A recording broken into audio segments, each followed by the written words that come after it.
When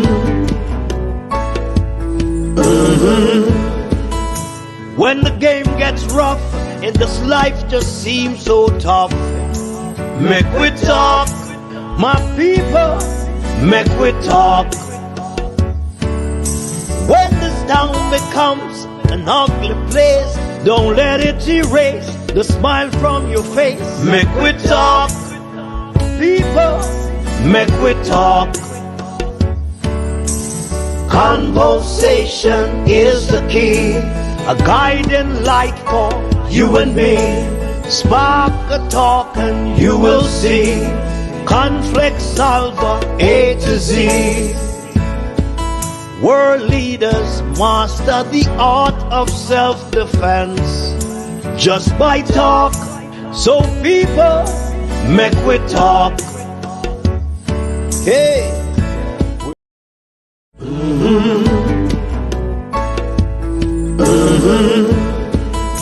When the game gets rough and this life just seems so tough, make we talk, my people, make we talk.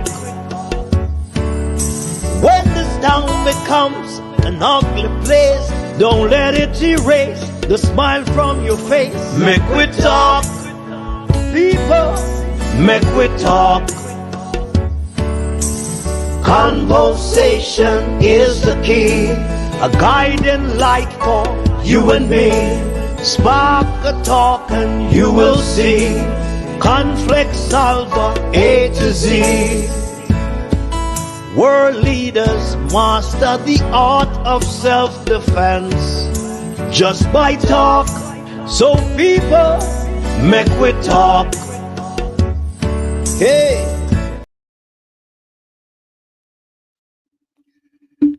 Good afternoon, good afternoon, good afternoon. We're listening, watching from around the world in the Eastern Caribbean. I hope you all are hearing me clearly.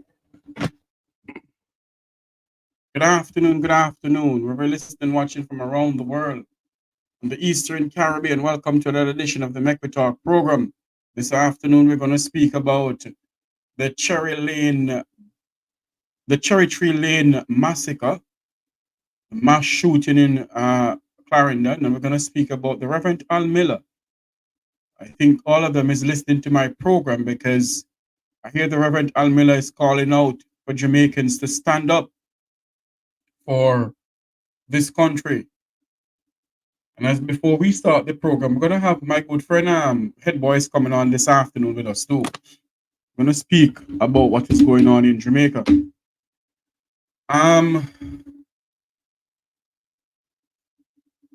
Our nation is in a crisis. And we have been hearing some people talking about Jamaica this and Jamaica that. Hold on for me, please. I need to find this card here. Oh, here it is. Yes, I found it. And many of us is speaking about Jamaica this and Jamaica that. My take on what is going on in our country, Jamaica, is that Lady Jamaica, it's time for us as Jamaican citizens to do something for Lady Jamaica. When I say do something, I mean stand up for Lady Jamaica. You hear Jamaicans for Justice calling out that the Prime Minister is promoting badmanism in the country in the sense of the massacre. I think what they're trying to say is that what we should have done is literally don't do anything.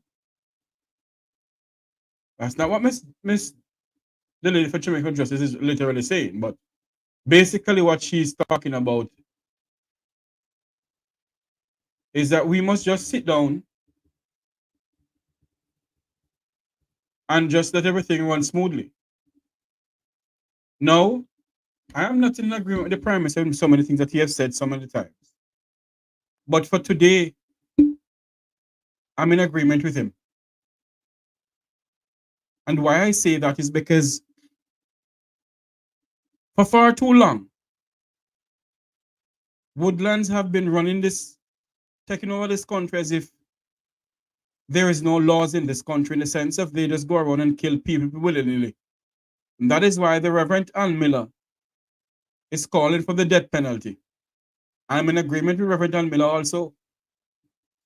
I want you to listen to what the lady, the president for the Jamaican for Justice, is saying. I want to say good afternoon to a good friend of mine, Dr. D. I won't call her full name. Dr. KD. She knows who I'm talking. She's watching the program right now. And I want you all to listen to what Jamaicans for Justice is saying. And why I said that, what she said, doesn't make any sense to me. Because you can't have a country where the Prime Minister said that if those people don't surrender, then they must meet the full force of the law or meet their maker. In what statement did he say? Did he promoting that jungle justice should be taking place? The Prime Minister made a clear statement that if those people who commit the gruesome attack in Clarendon don't turn in themselves and put down their guns, it's either they're going to meet the full force of the law or meet their maker.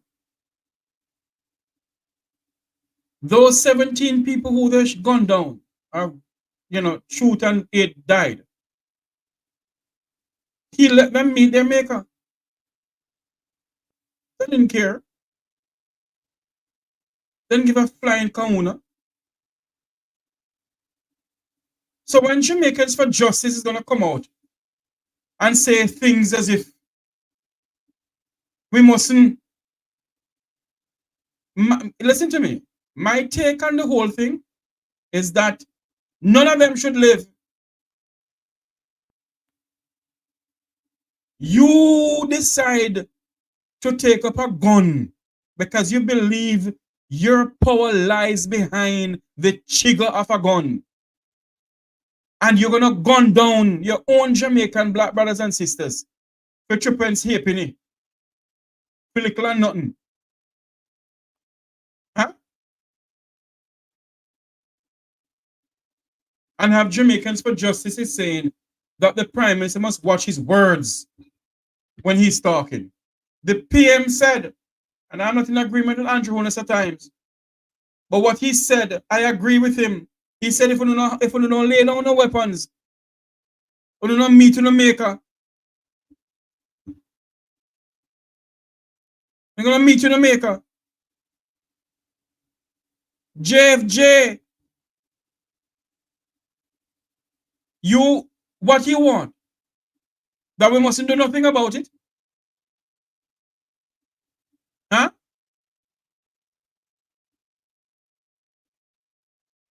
I want you to listen to what the lady from JFJ said. Hold on for me, please. In a news item that I have here.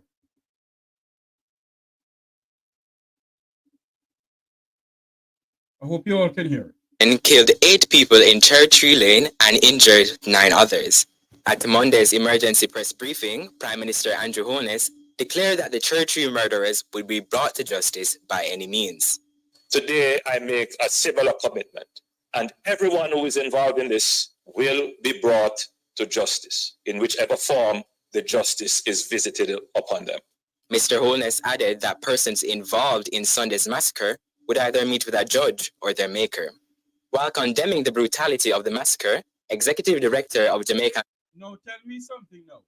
If they don't want to meet with a judge, then meet with their maker. When those hoodlums, those gunmen, went down to Cherry Lane in Clarendon and take out an assault rifle and created mayhem upon the state of this country, Jamaica. Were they thinking about anybody? They went down there and they decided to shoot willy-nilly. I'm in agreement with the Prime Minister. If you don't want to meet with the judge, meet with the maker. If you don't want to meet with the judge, meet with your maker. Listen to some more the PM said. For justice, Michael Jackson expressed concerns at the Prime Minister's rhetoric. Now, notwithstanding the brutality of what has happened, it's important that the Prime Minister recognizes that we look to our leaders for leadership. And with that in mind, I believe that the Prime Minister's comments have some dangerous undertones, and one must be circumspect when one speaks, because the Prime Minister's comments in two instances, what it can suggest and what it can possibly incite is the possibility of reprisals. Now tell me something now, Miss Michael from Jamaicans for Justice. You, every one of us, every single one of us is calling for leadership from the Prime Minister. As I make it clear this afternoon, I am not in agreement with many things that the Prime Minister have said and done. Okay? We're calling for leadership when it comes on to this. And if the man said, if the Prime Minister of Jamaica said, that if those who are involved do not want to face a judge, then you will face your maker. What is wrong with that, Jamaicans for Justice? If you don't want to face a judge, you will face your maker. What is wrong with that?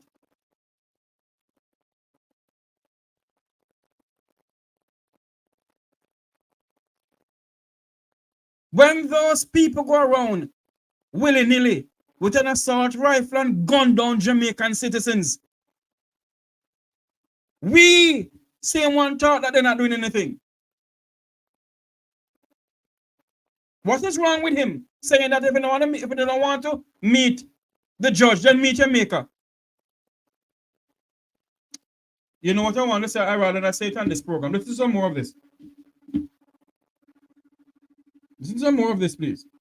We're going to have Headboy coming on. We're going to have a special guest also coming on with us. Listen to this. And we know that's a real possibility, which is why the police had asked for a curfew to have been installed in the first instance. The youth arm of the governing Jamaica Labour Party, Young Jamaica, has condemned what it describes as JFJ's alarmist rhetoric in response to the Prime Minister's comments. Young Jamaica has described JFJ's position as counterproductive, deeply misguided, and irresponsible.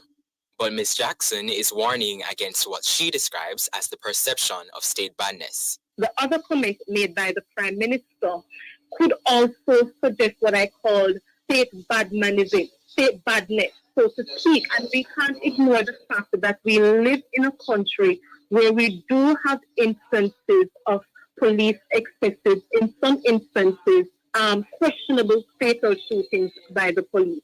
Gianni Willie. What I will say clearly on this program here, what I don't want the authorities to do is to give the police power to go there and shoot willy-nilly and gun down innocent Jamaican citizens. I don't want that.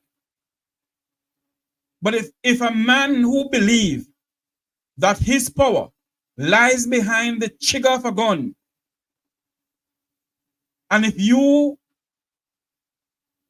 have the opportunity to come in and hand in your gun and face the law, and you don't want to do that, then meet your maker. Meet your maker. That is my views on the topic of what the Prime Minister said. If those who committed the crime, those who killed Jamaican citizens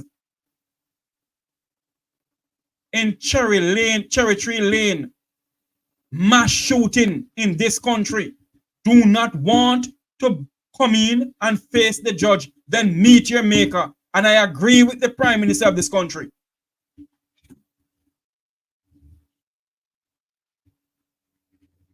You can't have people. And what I would say this afternoon, the Prime Minister of Jamaica needs to secure this country. You can't have your borders open and expect that you're going to have an all-out war upon gangsters, but yet your borders are open, the guns are coming in. Secure your border. Then when you're securing your border, you put the all-out war upon these criminal elements. And if they don't want to face the judge, then face your maker.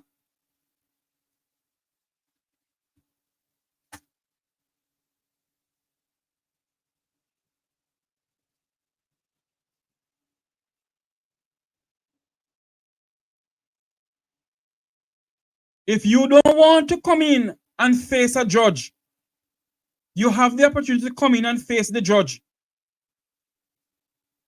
And if you decide that you don't want to come in and face the judge, then face your maker.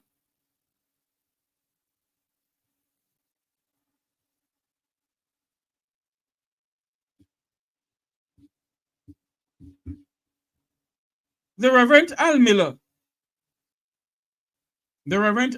Apparently they have been listening to this program here, you know, because I've been calling on the pastors of Jamaica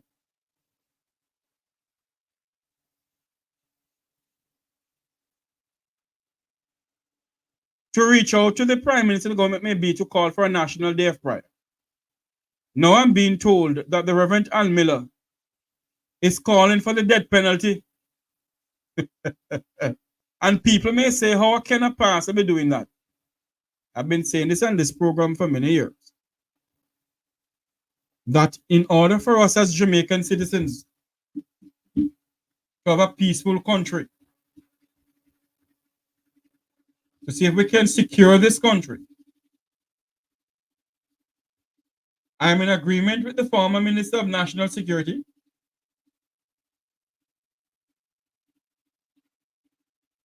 to put the death penalty back on the books. I want you to listen to what happened in Clarendon with the Rev.Al Miller. Here we go. Cherry Tree Lane is heavy with grief, the kind of grief that has pushed Reverend.Al Miller to reiterate his position on the death penalty for the perpetrators behind Sunday's vicious attack. He says breathing in prison is a privilege of which they are undeserving. I am one who's fully into capital punishment. Yes, you must make all the precautions to ensure that it is not easy for the innocent to get there, and we can do that with technology today. But when the evidence is clear, then you must, because there must be fear of consequences. If not, you can never control and maintain order in a society, in my estimation. The religious leader argues that an attack of that nature was only a matter of time. This is just the symptom of what's been happening for years, only worsening. And this is why now we all have to come together as church leaders. You see us here today because we are all saying, look, there is a time when you have to say enough is enough. He was part of a walkthrough with other pastors in the grieving community. Now, while the nation awaits the outcome, the community itself is almost crippled. Chairman of the Jamaica Umbrella Group of Churches, Reverend Courtney Gordon, says anger and uncertainty are rife. When I look around too, I hardly see the children and the youth. It suggests who are the most vulnerable in the situation. That either they have taken away themselves or it's just too much for them to bear. This is a very disgraceful display of who we are as Jamaican. And so the whole country should be really embarrassed and hurt. Bishop Alvin Bailey says the church will increase its presence. It's a clear call, he reasoned, for the police to exhaust all crime-fighting efforts. It is absolutely frightening to think that there's a section of our society or a sector of a society that can carry out this kind of gruesome, brutal killing on another section of society, especially areas that they would have been familiar with and people who seemingly they are familiar with. Bishop Carlton Russell says psychosocial support is now exceedingly important as the families of victims have been emotionally and mentally wounded. It's very painful. Very painful. You can see many people are distraught. Many people don't want to talk. They're broken down in tears. When we pray for them and give them a word of encouragement, it is such that, but it's painful. And we are praying that they will come out of this situation. Romarda Lyons, TVJ News.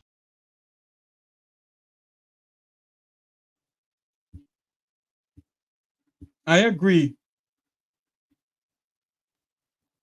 If that's the only way to solve our crime pandemic in our country is to put in corporal punishment, then that's the only way we can do it. Because if we have to save Lady Jamaica, we have to save the country that we say we love, then some draconian measures have to be put in place.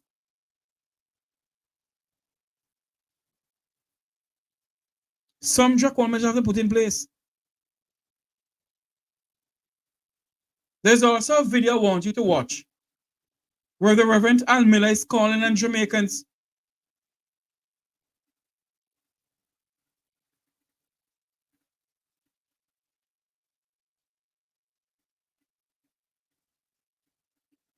It's calling on Jamaicans. I agree that the church hasn't come out about the people in St. Elizabeth who needs help. I agree with that. But I want you to listen to this, where the Rev.Al Miller, in a video that was sent to me, is what he's saying.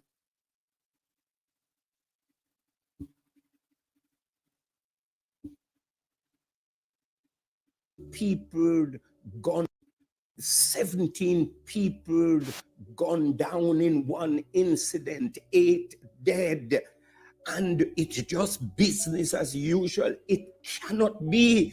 We must now act. I can't sit anymore and watch it. It's going to call for unusual action to save our nation, because God has made us a great nation, but we have got to do what it is going to take, and challenging us, each one of us in this nation, to stop, think, and act. I'm sure you, like me, citizens of this great nation, are appalled at the savagery that continues to come from this nation, adding to the multiplicity of other difficulties that we have carried as a nation over the years. The division, the violence, you name it. Yes, there is a lot that has happened for which we give God thanks, but in many respects our social slide continues. How long are we going to be content simply to be incensed? Yes, we are all incensed, but it is not enough to be incensed. It is time that we must rise and act in the kinds of ways to create real change and to build that new Jamaica that keep eluding us, that we must now find the answers for. The Word of God says, when foundations are being destroyed, what will the righteous do? It is time for the righteous to act. It is time for that sleeping giant called the church to awake and take our place and responsibility to do what is necessary to bring real change to our nation, to let the love of God within drive to action so that we will do what is necessary. The time for action is now. The sleeping giant must arise. Citizens of our nation, we all have to say, enough is enough. We praise God for government and all that they have done, but it is evident that what we have done cannot solve the problem. If we want something new, we have to do something new and different than what we have done. The hour for action is now radical action because it is not beyond us. We have the ability, we have the capacity, but we must have the will to do what it is going to take to create real change. Evil, wickedness, corruption, division, all of that, it is the underbelly of what is happening to us.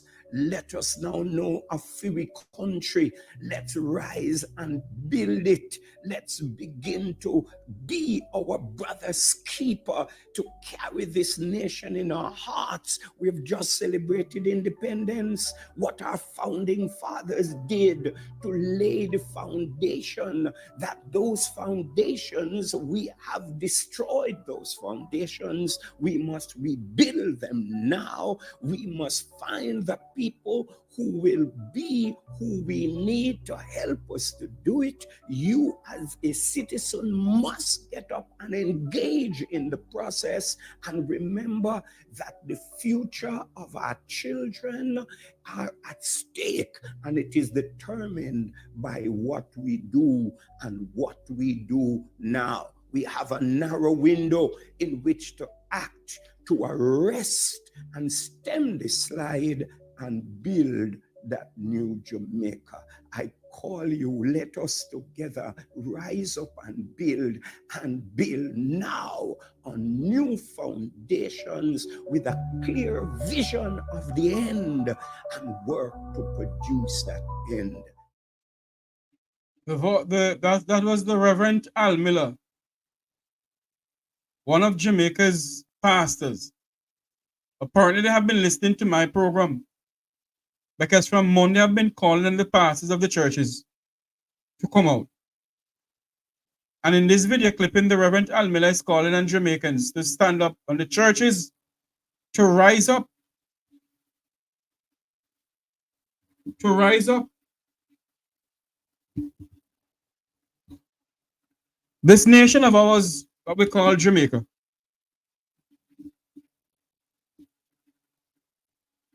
we can. Hold on for me. I think I may have did something here. Don't move from me, please. If somebody saying to me they can't get in. Let me figure out something here. Don't move from me, please. One moment for me. Okay, forget it. Here the person is now. Yes, Headboy, welcome to the program. Good afternoon. Thank you, Jeffrey. You know what happened? I was trying to log in on a message, meaning sorry, Jeffrey. Today's a day for me. I tell you, it's been a whirlwind. I've been up from 2 o'clock this morning. I don't know if you have been listening to the Reverend Al Miller message to Jamaica. What's his message? That the Jamaican people must stand up and rise up and stand up for this piece of rock we call home. There's also a video that I want everyone to listen to that really break my heart. And Jeffrey, 1 second, forgive me. Let me greet your 1 second. Let me greet your listeners. Pardon my manners. Good morning in Jamaica. You're just a minute to 12. Good morning if you're in Canada, the US. Good afternoon, I mean, sorry, and good evening in Canada and in the UK. In London. I want to just London, Oxford. Yeah. So I want to greet your listeners and also say, people, I've been monitoring something here when I come on, Jeffrey. You're getting good content, but I realize at times I see 500, 800 people, but when I look at the likes, I only see 146. Jeffrey will not ask you to like, because Jeffrey doesn't really care about the monetization of this program. He never tell you to sell him nothing yet. But I'm saying to our listeners that you're getting value for money. This is not a baga and a yaga. Yeah? And you wouldn't see me over here if it was a baga and a yaga. Yeah? So subscribe to the channel and like, because at the end of the day, the channel is worth to be monetized. At least you would like, and subscribe as well. So I'm asking us to do that. Yes, Jeffrey. Proceed. Yes. you know, I need to say that too. Remember to like, share, and subscribe, and like the live feed. Share up this live feed and like the live feed, please. Share up this live feed and like the live feed. Something break my heart when I got this video. Yes. Of a woman in Cherry Tree Lane mass shooting, weeping for her belly pain. I saw it. I felt the pain. Weeping for her belly pain. Jamaican for justice, as I said before. I don't agree with some of the things that Prime Minister Holness does. But Jamaican for justice is saying that the Prime Minister shouldn't say certain things when he said that those who are involved must come in and face the law or face your maker. I'm in agreement with him. Face your maker if you don't want to agree with the law. Listen to this, please. So I head straight to the hospital. When I went there, the man, Jesus, oh my God, Trevor volunteers.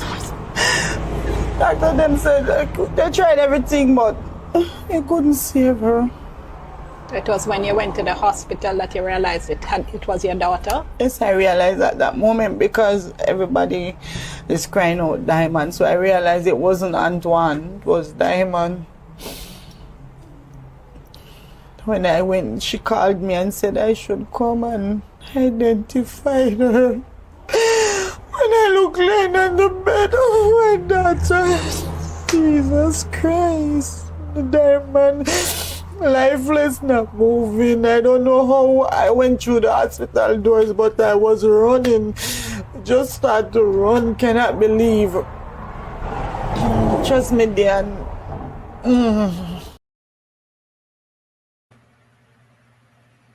My God.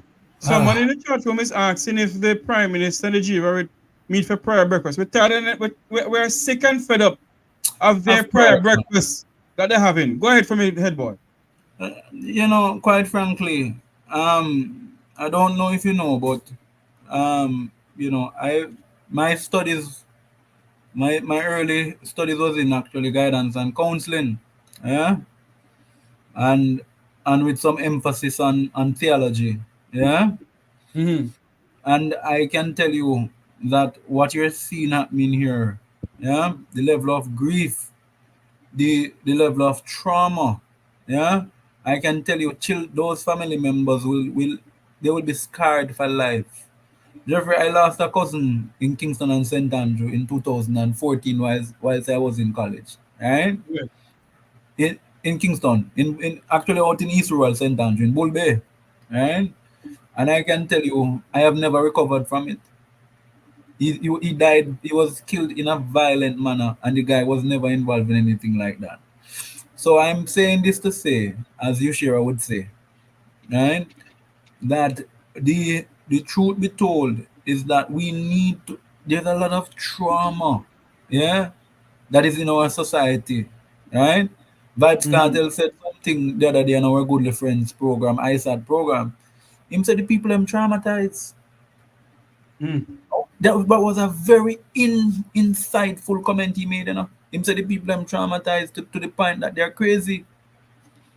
Right? The late professor of blessed memory, Freddie Klin, right? And Dr. Agri Irons did say that at least 2/3 of the population is mad.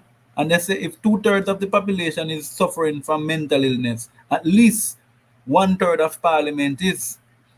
So because they can't separate them from the population. So the point that I'm making now, right, in relation to this, is that we need to look at our response to these things, the counseling services. Immediately, this woman needs to be put on some serious counseling. Yeah, some serious let me tell you, say even the children in that community. Yes. Some serious psychosocial interventions have to be had. Meaning you have to go through the process of grief, the stages of grief. You know, acceptance, denial, yeah, all of the measures have to be rolled out to deal with this thing. But I'm saying yesterday, you and I and Finzi was on, right?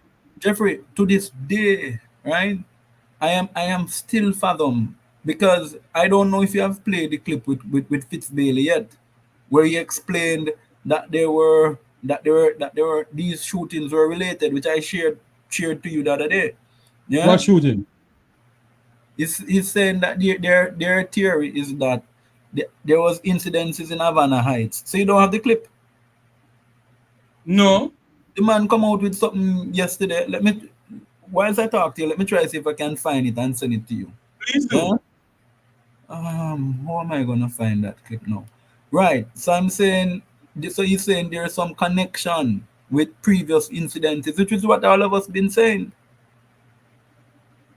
And I'm saying, if they can come confidently now after this happened, why before them couldn't know all of this, that there was a connection? But not only that, you know, when you listen to this lady weep for her child, Mm-hmm. and you don't see some people who are in the effluence of society, when you have Jamaicans for Justice is going to say that is state badness the commander-in-chief is promoting, when he said that if you don't want to meet with a judge, then meet with your maker. And you hear this woman weep for her child. Is Jamaican for Justice have termite eating out their brain? I don't know see what is going on in this country. No, but Jeffrey, let me tell you. You remember Green Bay? You want to talk about Green Bay this morning? Me not afraid, yeah. You know, so me not afraid. No, we were told no angels died there. Yeah? We were told no angels died there. Jeffrey, continue. Continue. Yes. I'm going to just take this call. Continue. Mm-hmm. Yes. And when you hear that woman, I have to play back this video again. When you hear this Jamaican citizen, this woman weep for her child, it moves something within you. As an uncle, as a father, as a nephew, as a son, as a brother, as a Jamaican citizen, it moves something within you. Listen to this. So I head straight to the hospital. When I went there, the man, Jesus, oh my God, Trevor volunteers. Doctor them said they tried everything, but they couldn't save her. It was when you went to the hospital that you realized it was your daughter? Yes, I realized at that moment because everybody is crying out Diamond. So I realized it wasn't Antoine, it was Diamond. When I went, she called me and said I should come and identify her. When I look laying on the bed, oh my daughter, Jesus Christ, the Diamond. Lifeless, not moving. I don't know how I went through the hospital doors, but I was running. Just started to run. Cannot believe. Trust me, Dan.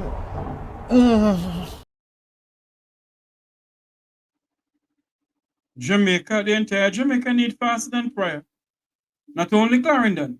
From Negril Point to Moran Point need prayer and fasting.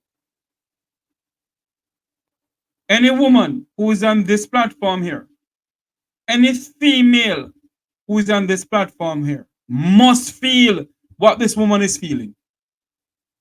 When you bear a child, or bore a child, or whatever you want to call it, carry someone inside of you. I'm not a mother, I'm a man. Mm-hmm. But I've seen how women react to their children and with their unborn child. A woman weep for her baby.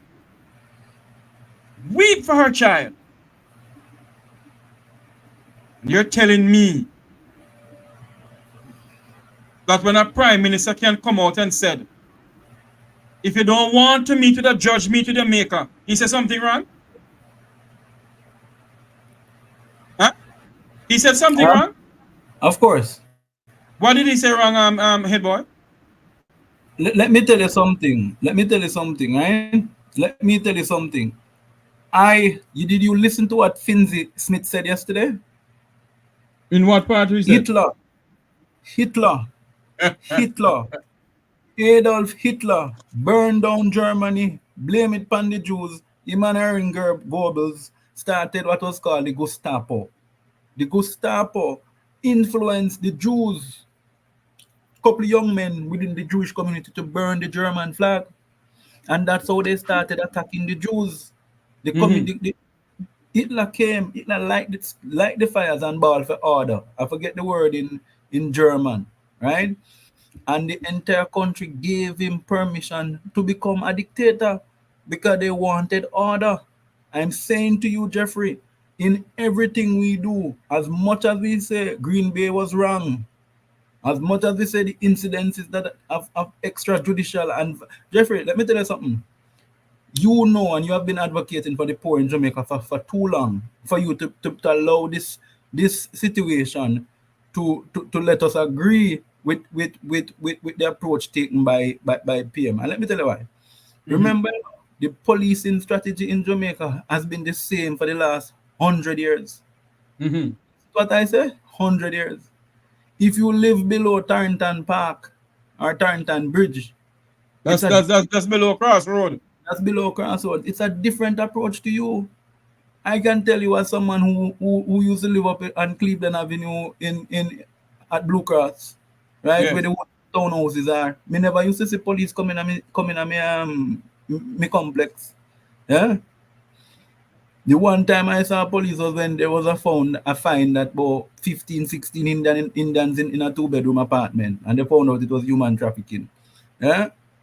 Outside of that, the approach to the police in downtown Clarendon, below Clarendon, which is different.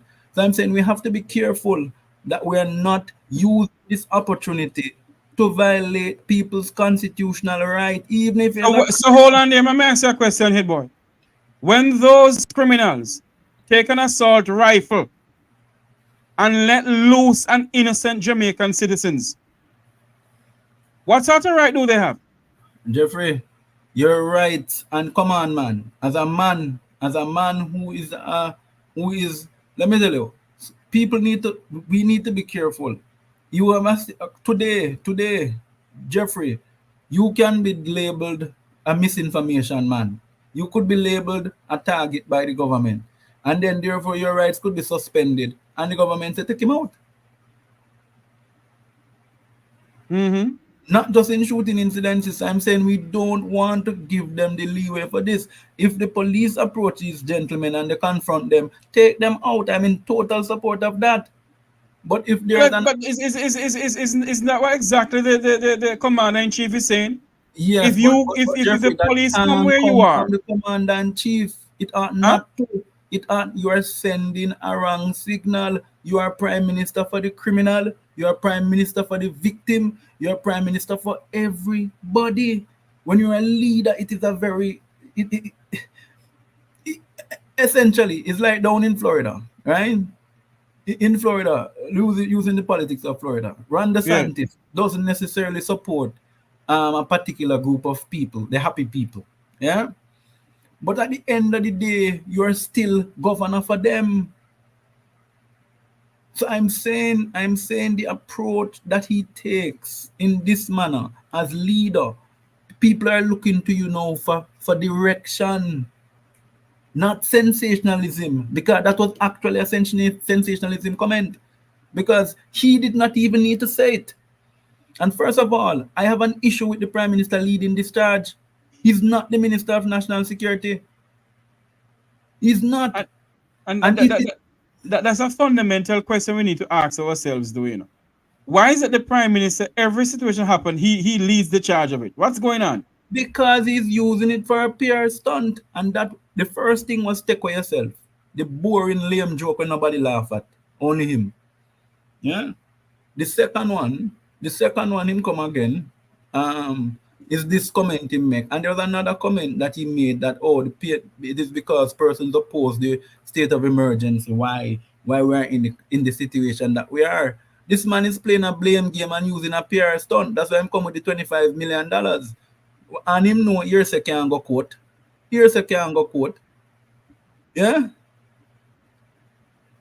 So real, and it is not me opposing the government. I am just pointing out things that logically don't make sense. When I was taught logics, right, basic of logics, ethics, meta ethics, virtue ethics, do you know what the simple reason says? The rain is either falling or not falling. It can't be both of them. Yeah. Yes. So it is simple that so the approach of the PM are not to be leading on this. The next thing is where is the commissioner? That's a very good question. You know, we're trying to find out if they're gonna take out the commissioner and give the ambassador of plentiful commissioner of police. Let me tell you something. And let Andrew Holness be warned. If he does that, be prepared to see me board a flight at Norman Manley on the ground, and I will raise hell and powder house in Jamaica. Rocky Mead ought not to be seen near no security apparatus in no country. This is a violator of human rights. This man presided over the killing of Keith Clark, an honorable citizen of this country, while always speaking defense of, you know why? When Keith was killed in his house, my father's house down Belvedere, top Belvedere, right? Right at the top of Belvedere. In the mornings, you know how far I used to run go as a little boy, Jeffrey? I used to run. I got more. Yes, because you know that used to be the point out by Lookout, all the way up by Lookout, and then come back down, right? And that man used to walk in the mornings with his wife. Yeah, very, very respectable and humble man. So you asked a very important question, and people on the platform have been asking the question from yesterday. You know, what happened to the minister? What happened to the commissioner of police? What is going on here? Where is Dr. Kevin Blake? Is he on sick leave? Is he on vacation? What's going on? We're not hearing nothing from him. And he should not, and let me tell you, whether he should not be on vacation if he's on vacation. There are certain situations in the national security apparatus that require, if incidents happen, you pull out of vacation. You know, if he was a police chief in Miami, right? And he was on vacation and that happened. When I'm down at Baghdad, I'm down at Dubai, I'm down at Punta Cana, DR, yeah? Yes. His vacation will cut immediately. He would have to report back to the States. Now look at the next bull crap they've been saying to us, which I know don't make no sense. Mm-hmm. This man blamed the opposition for not supporting him with the security measures, right? Mm-hmm. But it was not the opposition who didn't support you. Go take it up with Chief Justice Sykes. Him rule said the state of emergency is unconstitutional. The manner in which you are using it, it's not saying you can't use state of emergency, no, but the manner in which you are using it, right? State of emergency come like when you drink. You know, if every day you get up here and you have mackerel and rice, you're tired of mackerel. That was what the state of emergency became. Jamaicans became tired of it. Mm-hmm. Because it was not achieving anything, Jeffrey, in the years of the state of emergency, right? You know the murder rate was higher than it was now. Yep. True. So we have not achieved anything during the state of emergencies. So for 1 second, do not blame people for your failure to effect a crime plan. Then this braggadocious, as my mother would have said, kunomunu, yeah? Get up. And I'm talking about the PM with the greatest level of respect, yeah? His conversation was when they asked him on an interview for the crime plan. Oh, no. Jamaica doesn't need a crime plan. We have had 20 crime plans in the past. They have never worked. What we need is a national security plan. No, still crime plan. I said, this damn jackass. Yeah? God help us. Right? Let me tell you something. We have a bunch of professional scammers. And I say so, scammers, not by the sense that them taking out of nobody's pocket. I'm using the term guidely. So I justify what I'm saying. I'm saying scammers in words. Because they think that they can play on words and fool people. Which national security plan you talk about? Plan Secure Jamaica. Well, I'd say it's Plan Insecure Jamaica. Because 3 years ago him talk about it. And I know we don't reach nowhere. Continue, Jeffrey, because I could, let me tell you, I could point out. Have you found that video with Fitzbill? Let me see if this Gleaner one is working. Because I can't understand how this man. Mute my mic, Jeffrey, and I'm going to try to play this and listen what it is saying. Yeah? Yeah.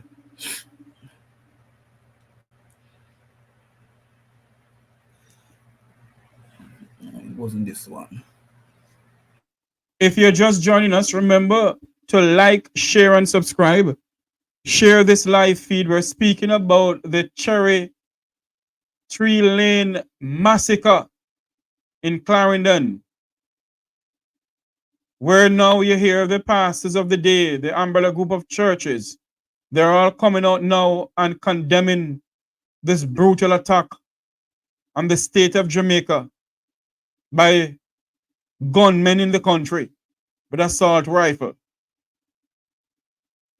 And for far too long, we sit down in this country, you know, and we allow these things to get out of hand. And we say nothing about it.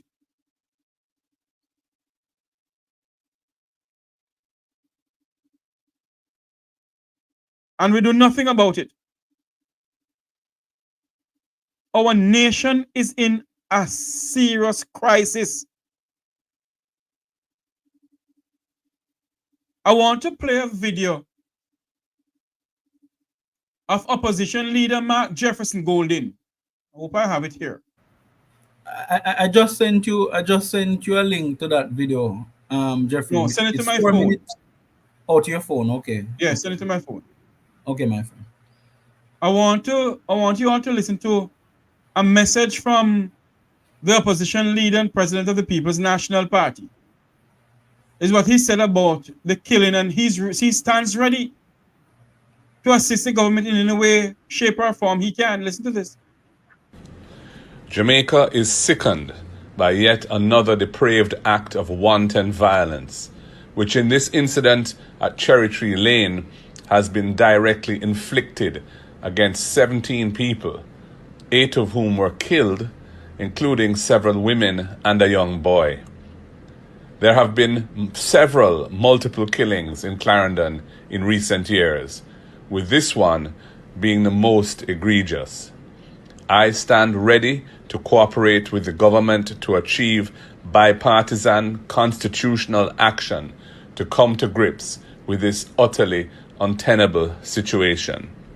The only way forward is for us to work together and to find consensus around practical solutions that can make the change that Jamaica needs.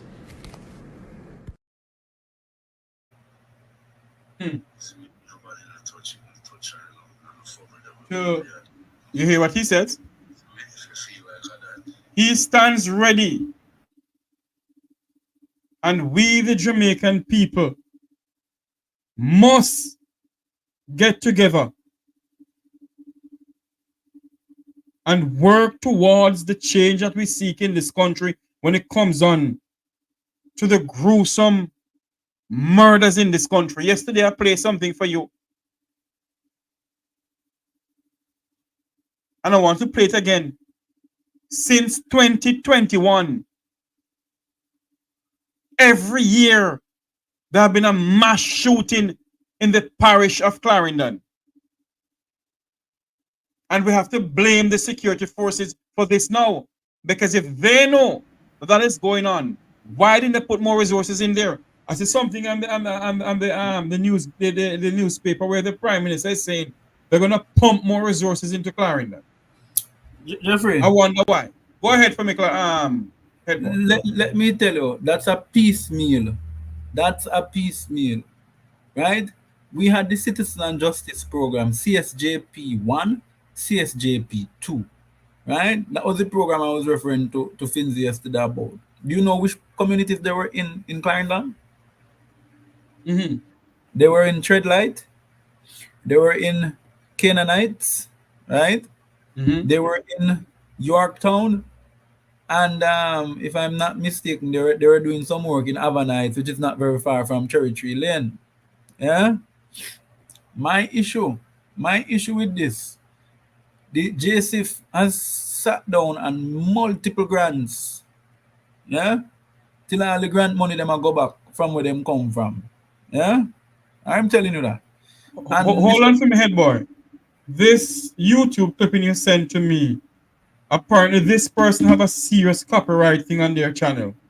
Oh, you can't use it? So I'm not going to use it because I don't want them to flog my channel here. I can, otherwise I can't help because I don't know where else to find it. That's the only place I'm finding it. Let me see. I'm going to figure out something here though, but continue talking. If I find another one. But I'm saying, Jeffrey, that so these CSJP programs have been in the parish. Interventions have been made in the parish. What has not been done is that there has not been a steady investment in Clarendon. For example, Mike Henry had gone at lengths to fight with this administration to the point where the Prime Minister fired him virtually. Let me say so, and me can say so, because Mike is my friend, right? Him fire Mike, right? Big man who could be him father, put Mike in the office. Remember when they take Mike from transport and put him in the office of the Prime, everybody that was retiring him put them in the office of the Prime Minister. And they call it the geriatric unit at OPM. Right? No, Mike, me no mean nothing bad. We're still a friend. So I go. Truth is truth. Right? No, he had poor Mike in the geriatric unit reporting to Darrell. In what unit? The geriatric unit at OPM. Oh my God! Go ahead. Because time him did bring where the one from St. Elizabeth where the thief where them did catch him and him girlfriend and thief the land. Yeah, down in Holland. So him bring him. So there was one that was approaching 80, one that was 75, right? And I think and then Wami was there too. When you add up the three of them older than Jamaica combined, you know. Yeah. So when Mike was sent to the geriatric unit, right, he complained bitterly. Right? He was trying to complete the Vernon Field Aerotropolis development. That would be in Southwest Clarendon, you know. Hold on for me, Headboy. I don't understand this message here from Gail. It's all over YouTube, Jeffrey. What is all over YouTube? But if they have it why they don't send the video, I can't see it. I'm not finding it because this one is copyright. I can't tell which one is. Okay, I see another one here. This might be this.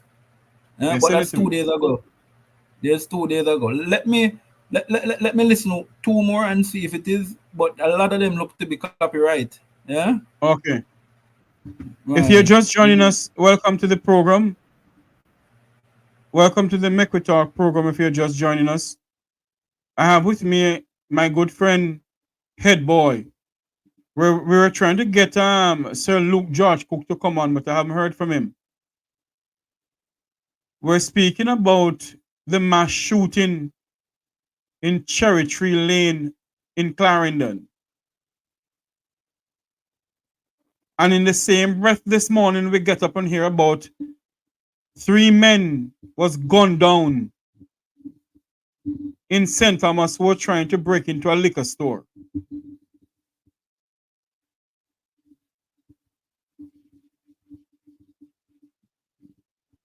And you wonder, you ask yourself the question,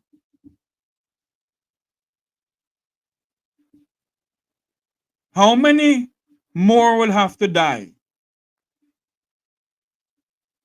before our leaders of our country sit down and ask for outside help? How many more Jamaicans have to be murdered in this country? How many more? One moment for me, please. I think I see East Kingston and Port Royal calling here. Hold on for me.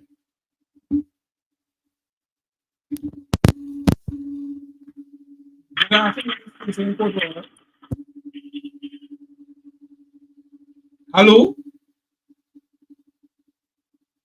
Hold on there for me. Hold on. I'm not here. You hold on a minute. Go ahead for me now, East Kingston. What one there? But they look like Monty Perkins. Hold on there. Something wrong. I'm not here clearly. Hold on, ma'am. Hold on. The whole system next. Hold on there. Let me try something else. Hold on a minute.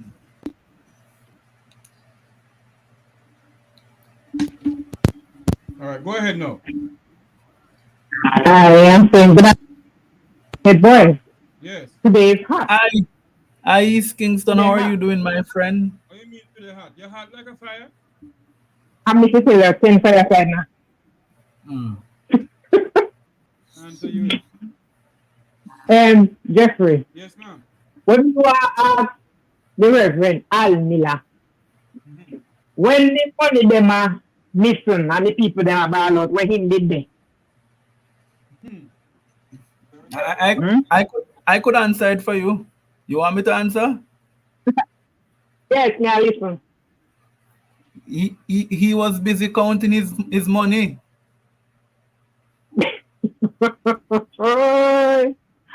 Why? Jeffrey, I want to ask Reverend Al Miller. If I only this a case and I jump out, enough is in to me some man of Pasha to do and kill a couple of days. You know that's a very good question, East Kingston. Because you don't hear nobody at all speaks about the brutal murder of a well-known Jamaican businessman in Shortwood or by Shortwood.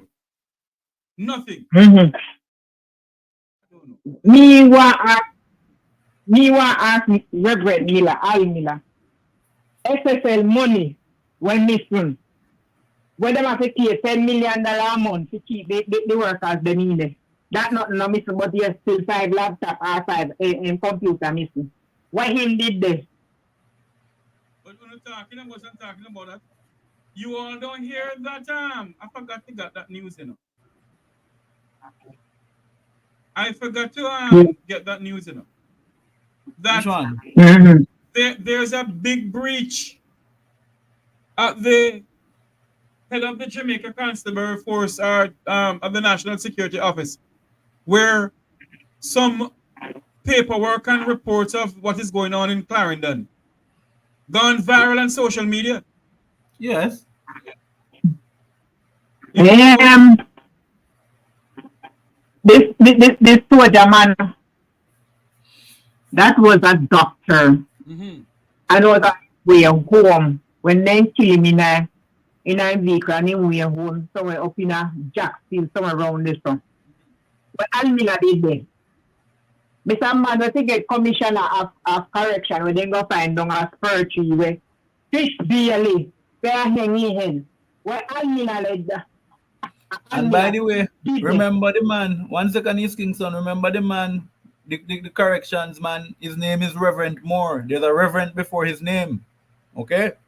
That's what I said. I don't remember the name. I said we don't have spiritual. We don't say hang did their own in. Yeah, I'm emphasizing that this is the one we should hear, man, because the man is a clergyman. Exactly. And none of the clergy. When they sign on a airport road, when they claim say commit suicide, and me now hear you talk about all them, and me could have go on and. You know, sometimes we don't like the hypocrite.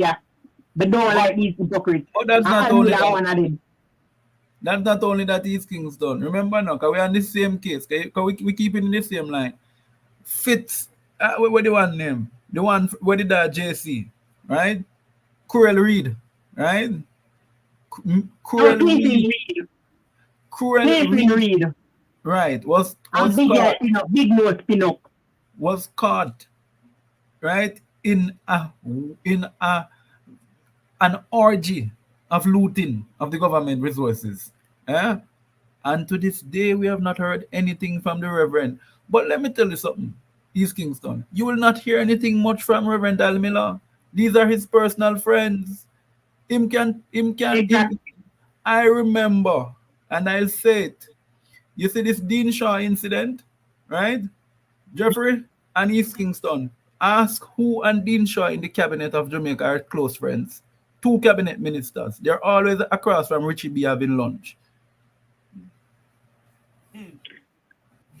Listen, so when we hear Reverend, I'm saying if you come out and talk about Reverend Al Miller, stop being an hypocrite. And you're a hypocrite from day one, not just only today. On the choose the incident them to come out and talk I want to knock more on that. Not anybody wants to say, you know, talk about all of the incidents that been happening. You know, our son was going through CMU, at the time. You hear me, Headboy and Jeffrey? Yes. Yes, we hear you, man. I was to sign $100,000 to pay for my son to go there. And the amount of subject that they say they will receive, you know, so the people in them receive half of that door. But they charge them the money for that. Exactly. And I remember one time my son said to me, go back. No, Mr. Peter, why you look like me? Me no know, we're not going to find the $100,000 to spend you to pay the school fee. You know, see. And he turned to me and said to me, say, you know, so me now go back. And Mr. Peter, why? He says, already, since you can't find it, I made 1 year already, me not think me I go back. And Mr. Peter, no, you have to continue, brother. And he said, you people have pay this whole heap of money. And he referred to pin up. And I would even bother the way you say, I can't say for a year. And Mr. Peter said, no, you can't say that. And he said, watch, listen. And in no time after that, me hear about pin up and roll. And me said, no, sir. I can't believe it. The picking did right.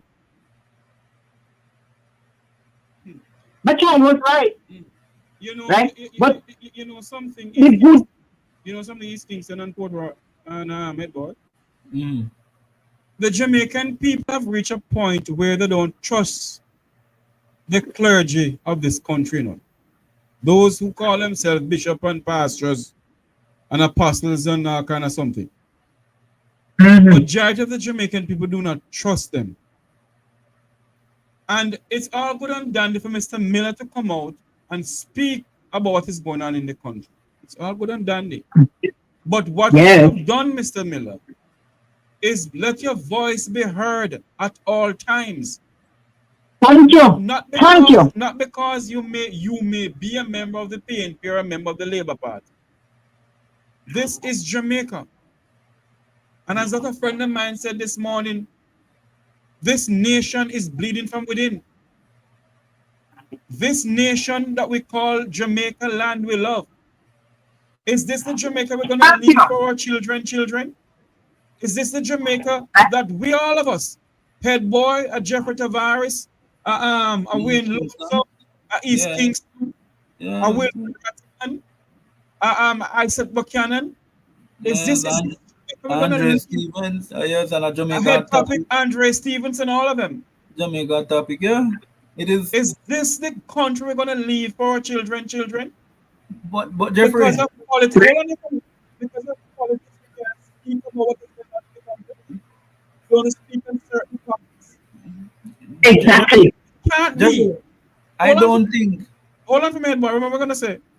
I'm taking it from not talking. Go right ahead. Go ahead. No, man. No problem. It's Jamaica that we, this generation of Jamaicans, are going to leave for children. Our forefathers fought for this country, and they fought bitterly for this country. And yet we who are supposed to hold the baton and fight for this nation, we're being hypocritical and we're being partisan because our party is in power and a Prince Andrew in charge. We can't say nothing. What the hell is wrong with us? When are we going to wake up and demand accountability in this country? When are these church leaders going to say to themselves, it cannot be only when there's a massacre we're going to speak. The level of corruption in this country stinks to the highest heaven. I can't continue to preach, but you know, I have people in the program. Go ahead. No, what I was saying. Yeah, what I was saying, Jeffrey, right? And I want to say, as someone whom, you know, I grew up in the church. Yeah, grew up in the church, had prominent positions in some churches in Jamaica as well. Yeah, and I want to tell you, I'm utterly disappointed by the umbrella of church, the umbrella groups of churches. My friend Peter God, the Reverend Peter God, right? I am calling on you, Peter. Enough that me know me you play Ligani. Yeah? I am calling on you because me tell you what they have been doing to them. Alright? And me going to call out Peter. I'm my friend, so me can call him out.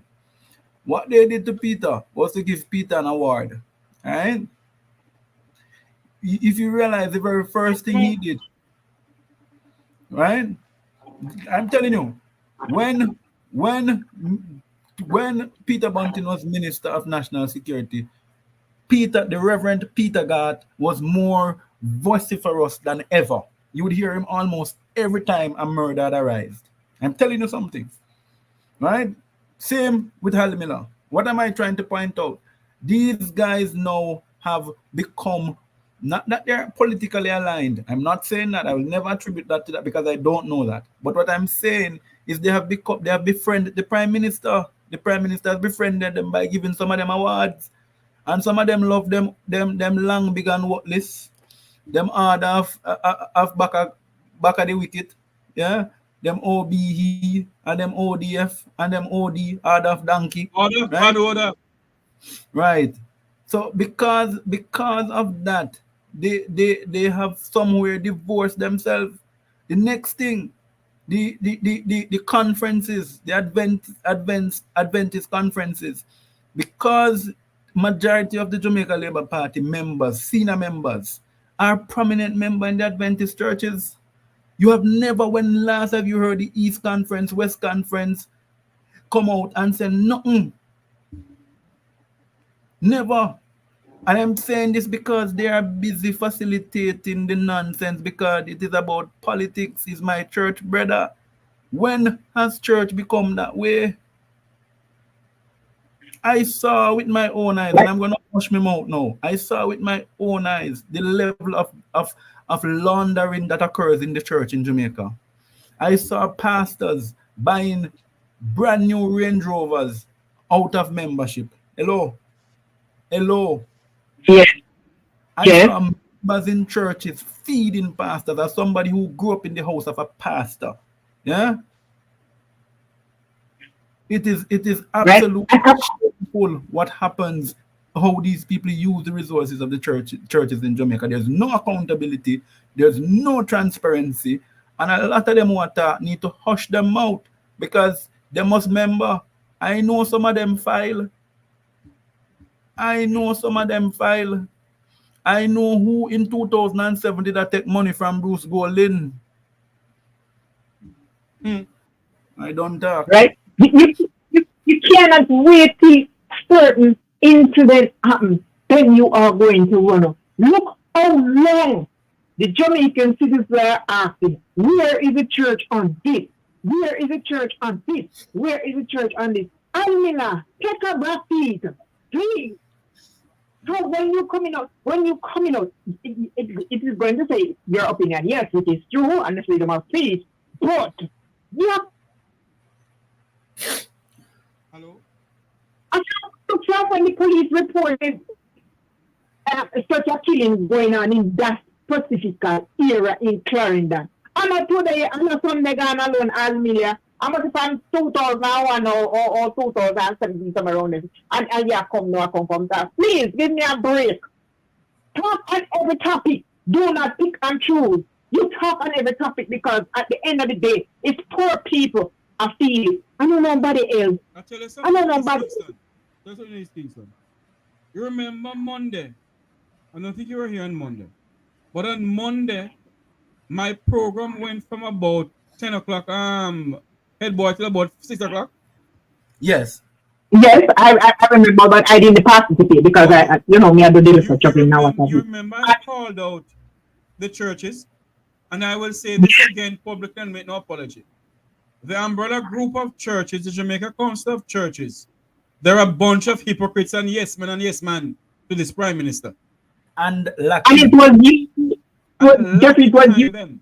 And that is why when I call out them, I was surprised this morning that I saw Al Miller talking about this. Go ahead for me. And it was you who put on your program the report. I think it was from either CJ, I think it was CJ was reporting from when incident is taking part in Clarendon, that part of Clarendon, until Sunday, right? Even when the report with Renita Adam Jack, I'll be like, quote to the contact. Look here, brother, look here. Headboy and Jeffrey. I'm a nice day. I'm telling you, I'm tired of them. I'm tired of these people. I'm tired of them. I can't take the hypocritical of them. They are so hypocrite. What is wrong with these people? And the thing about this, people, man, woman, girl, and boy, we're in a gang, we're in a ghetto. We have to walk over our starter and beer brew and couple life and all sort of something where we have to put up with in the ghetto. When the big man then come and the politicians then come to go and they go, on them, they tired, they tell you, on a live in the ghetto, but on not to stay the all day long, on a uplift on yourself. Emancipate yourself from mental slavery. When the big man and the politician them come with the gun, take it from them and run them or take it and use it from them, same one. You know what No. Linda, Hold on for me, East Kingston. You know, put me in some problem now. Yes. East Kingston. Yes, sir. Me and your friend, be careful what you say on this program, please. Yes. All right. Okay, thank you for retracting the statement. Those views expressed of you are not the views of the Mekwitag, Jeffrey Tavares program. The views heard on this show does not reflect that of the views of the Mekwitag program, nor the views of Jam Talk Vibes Radio, the management and staff of this radio station or YouTube channel. The views are those of the callers and the viewers and the people in the chat room. Thank you. But before you go, East Kingston, I want to ask you one question. You know Shartwood Road? If I know where? Shartwood Road. Yeah, me know Shartwood Road and Longwood Road. What do you mean? You know it very good. Name of Jesus. Huh? I referring to come on, man. East Kingston like the foolishness. I serious now. You know Shartwood Road? Yes, right? I do know Shartwood Road. Okay. Do you know any plum tree along Shartwood Road? If I know what? Any plum tree along Shartwood Road? What kind of plum? You mean you're you mean the fully plum? Or the June plum? Meaning the hog plum, man. You mean the no, it's not hog plum. Don't do that. It's most not plum. Otherwise, we call it fully plum. Them regular plums that we have there in Jamaica. Yeah, where you used to see a lot of pampas under the tree and them grow big. Yeah. So I'm saying to you, do you know any plum tree along Shartwood Road? That's all I'm asking for. Yes, sir. You see none there? No, me never did that look. Okay, well, may I tell you, remember, say the same man we are talking about now, did say him did a pick plum and him can't find him pie. And me know Shartwood Road. Yes, sir. And me no no plum tree up there. So, me want to know which pan Shartwood Road that. I gone later. Yeah, man. Look good, Headboy. Look good, man. Look, they must kill him lately. So which part upper Shartwood Road the plum tree? All right. You know where you know when you reach the Hannah house is? When we reach where? Hi, be careful.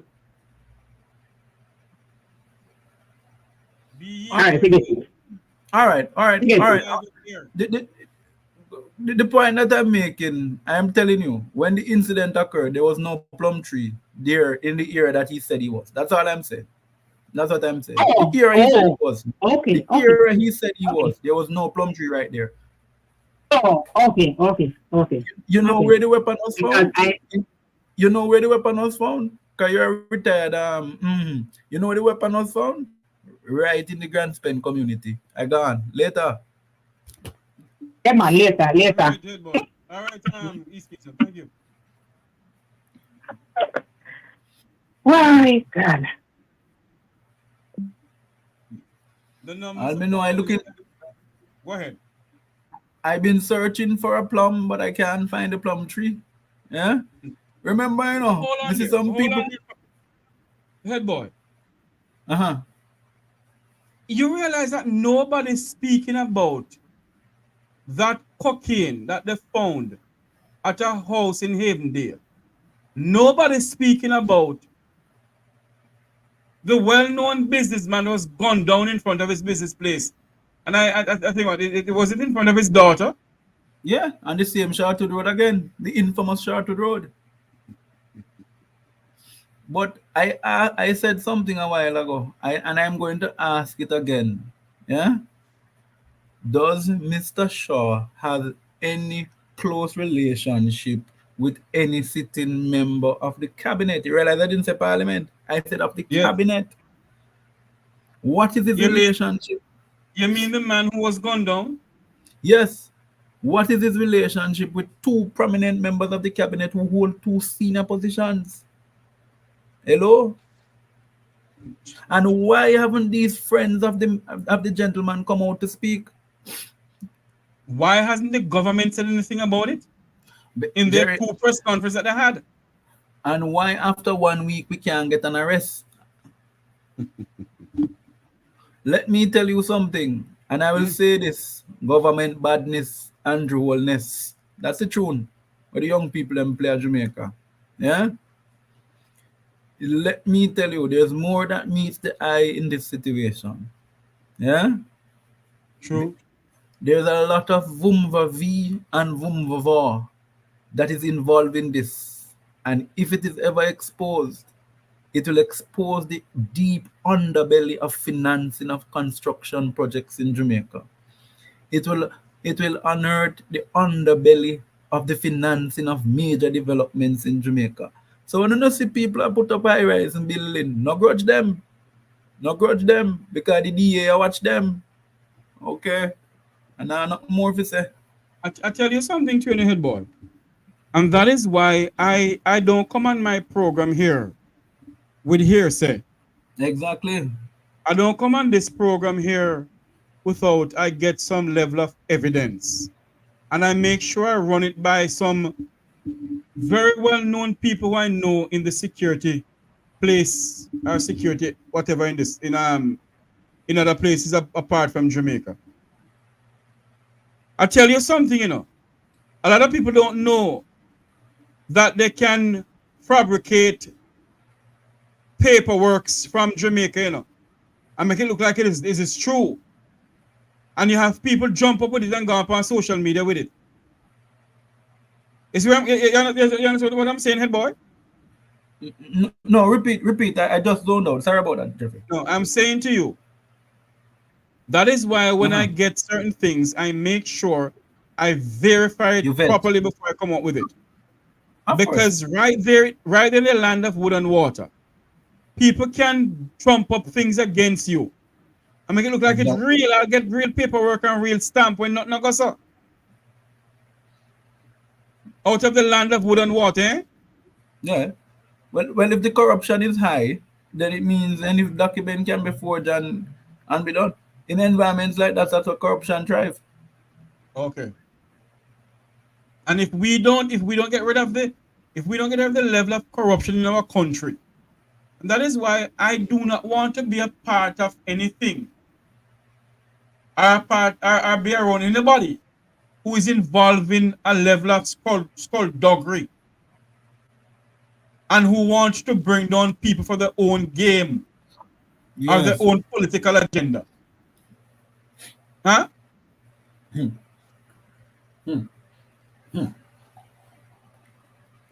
Anyway, let me tell you now. All I'm saying, right? Back onto this cherry tree lane thing. I sent you a video, Jeffrey. You did. Let me look at it. Look at it. I think it fits. That was yesterday on TVJ News. His presentation. So I want him to talk, and then I'll respond. But you could move it to the section where Fitzbailey is talking, because that's when he's going to talk about what is really happening. You have two of them. Which one are you talking about? The bottom one with the PM? Yeah, the last one, yes, which is 16 minutes. But you have to skip to the part to Fitzbailey, because we don't want to hear Andrew. And beautiful speaking can't solve crime. All right, hold on there for me now. Continue talking, we can do this. Right. So students, I can tell you, listeners, I can tell you this, right? the security apparatus of the country is weakened, and it's being weakened by the growing dictatorship and control and the security apparatus.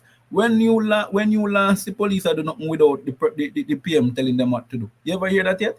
As bad as things be, you could accuse Siaga of anything. You could accuse PJ and Portia and even Bruce, right? But one thing would never accuse them of getting involved with the police force, of trying to insert themselves in investigation, of trying to take clout during times of crisis. Yeah, and it's not looking good. It's not looking good. Yeah, and why do you still have a Minister of National Security who, by the way, right, was mentioned, and I will never stop saying it because it's not me say so, it's Uncle Sam say so. Yeah, this man was mentioned for having whatever and whatever, and I am of the view that the only reason why he was appointed national security is to keep down the said thing. Same thing was done to the one before him, the one in St. Mary, who had an affidavit indicating that he molested a child when she was 14. An affidavit was brought in the UK. And what they did, right? The same corrupt man now is talking about his acting police commissioner. I have no regard for him. I exposed them in 2018. That's why he never got the commissioner position.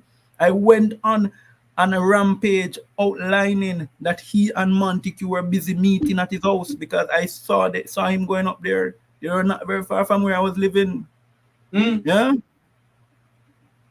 This Fitzbailey is nothing but a political activist, and he could take me to court for saying so because I know what I'm saying. His sister-in-law is the sitting council for the Limal division in St. Anne, in Chinese constituency. His brother, who was recently promoted as an inspector with no qualification. With no qualification, they sent him over narcotics. Narcotics is running in St. Anne, St. Mary. Yeah, era 2. What are you doing with no qualifications, no experience at narcotics? Is he a police officer? Yes, the brother named Thunder. Right. Bailey. Yeah? I want you to listen to this. Hold on, because people need to see the connections and see the nastiness that is happening in our security apparatus, right? Yeah. When he was moved from Clarendon, right, there was a major roadblock down in Clarendon in a place called Mulletall, right, along the Summerfield main road. They had blocked that road for about 3-4 days. Yeah. When he came to the meeting, nobody not tell me no, I was at the meeting, right? When he came to the meeting, he said he lives in Babsy Grange's constituency. I am paraphrasing, I'm saying exactly what he said, and he says, we have the worst road. Then when we did our digging, we realized him and Babsy there on different pictures at the party. How could you be, how could we take you seriously as any political apparatus, as a security apparatus, are you mingling with the state? There needs to be a clear line of demarcation. No, that's never happened before, Jeffrey. And that is why I keep on saying to people on this program that as long as I have breath inside of me, and by the help of Almighty God guiding me and protecting me, I will not stop talking. And as long as I can come on YouTube, I'll do so. I do not believe nothing that the Ministry of National Insecurity nor the Jamaica Constable Force says when it comes on to murders in this country. I don't believe their numbers. I don't believe nothing that comes out of their mouth. Jeffrey, not to cut you, look in the chat. Look in the chat, the last comment in the chat. You see the comment? With trust only God? Albert.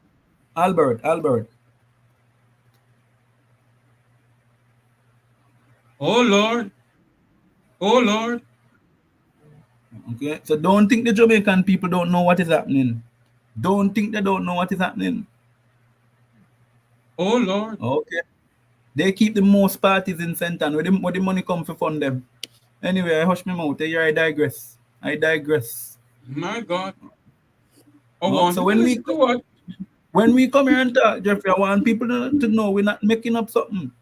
We're talking credibility. And then you're going to back it now with this video that you're going to play to show you that if Fitzbailey was doing police work, if the DSP, the Deputy Superintendent of Police at Maypen, who this incident was reported to in 2021, this is coming from 2021, you know, Jeffrey. We're not talking about the mass shooting. I'm saying the war in Havana Heights with them. The two communities been warring from 2021.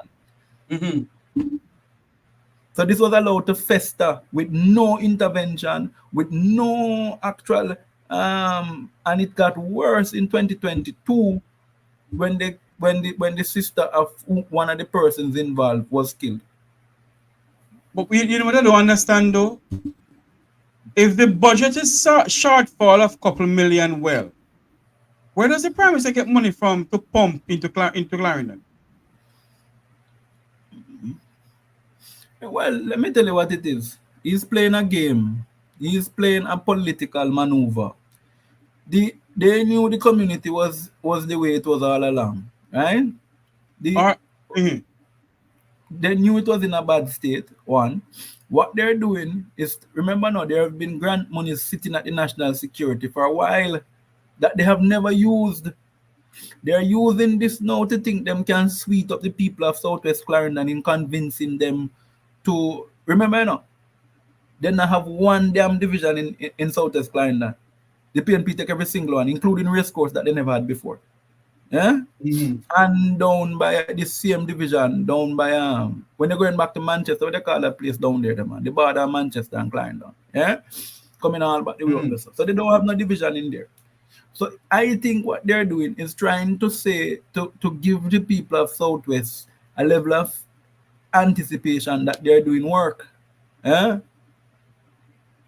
That they're doing work because they've been attempting, they've been going after Southwest from where OD Ramtali was there, and it has never worked, right? They to show you how bad the support is for them and that is, but the 25 million I believe came from the council fund. I believe it came from the council fund. Yeah, but can you just go into council fund and take up money so without any? Where is the permanent secretary in this? The permanent secretary is the principal accounting officer of national security. Where is she or he? I don't even know who's the PS. I tell you something, you know, them have a stance about because a Prince Andrew run things. No, and this is the nonsense, and that is why we need civics back in our schools. Ministers don't run ministry. Ministers set policy. It's PS run ministry. You don't know that, Jeffrey? Yes. But you know something, Headboy? The PSs have become lackeys and yes men and yes women. Yeah? But not only that, some of the permanent secretaries are involved in a level of skullduggery and corruption in this country, you know. I need, you know what? Let me hush my mouth because she might send me one letter. Yeah? Let me let us play this video with Play the video before because I might have to give them some lawyer money. You play the video. Me not none to give them come bro. The views expressed here are not the views of Jeffrey Tavares, it's the views of me, Headboy. They know where to find me. I want to play something here with Mr. Fitzbailey. I hope I get the right thing. These incidents include a quadruple murder in Havana Heights in 2021. Pause it there. A murder committed.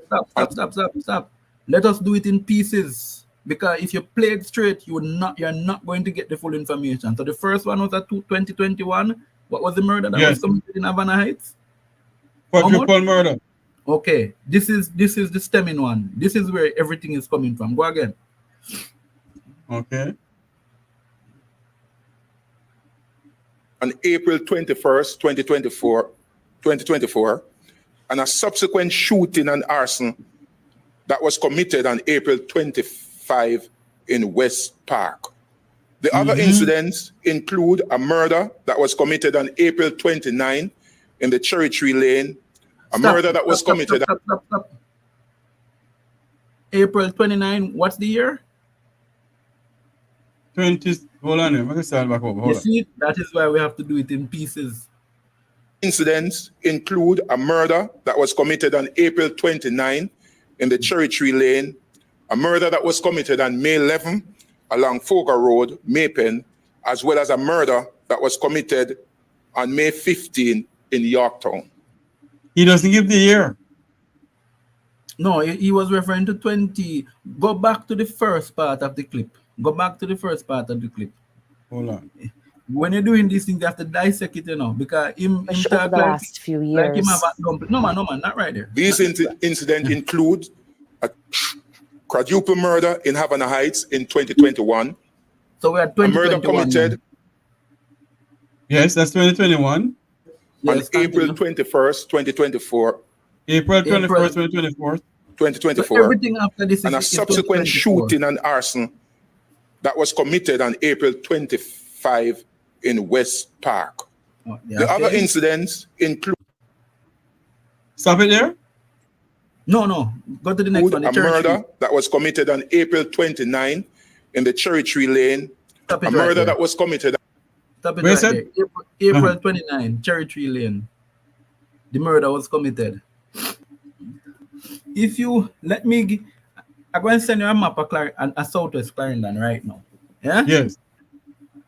I show you how these boys know what is happening. So that means Headboy. These people know what's been going on a long time ago, did nothing about it. And the question must be asked, is there something to distract the Jamaican people from the billion-dollar cocaine boss in this country? Talcum powder. From the top. Is there something here to distract the Jamaican people from the what the powder name again? Headboy, what the powder name? What do you mean to distract them? What the powder name, man? The what? I said the talcum powder. Yes, the talcum powder. Is Uh-huh. there something in all of this to distract us? Because listen, if there's such a big cocaine bust in any other modern democracy, if there was a big cocaine bust of couple billions of dollars in mere motless country, Barbados, the Minister of National Security have said something about it. Even she, the Prime Minister, have said something about it. You hear nothing from the Prime Minister of Jamaica, nothing from the so-called Minister of National Security, nothing from the so-called Commissioner and Deputy Commissioner, nothing at all. All their focus is in Clarendon. Don't get me wrong. You must deal with Clarendon, yes. But is there something that's been hidden from the Jamaican people pertaining to this coke bus and this Clarendon massacre? Something I don't know here. You know what? I want to say, but some people are going vex. Yeah? Don't say that. If it's gonna implicate us, don't say it. Jeffrey, come on, man. You're always doing that to me. You ever hear me implicate nobody? Not me. Sorry, man. Me too smart. Sorry, Me too smarter than that. Go ahead. Sorry, man. I apologize. No problem. I am saying to you, my friend, that there would be that this is a smoke screen. I'm telling you. I'm not saying that the incident did not occur. I'm not saying we shouldn't deal with it. But this is a smoke screen to deal with what happened at Charlotte and Evandale. And they're taking the attention away from themselves.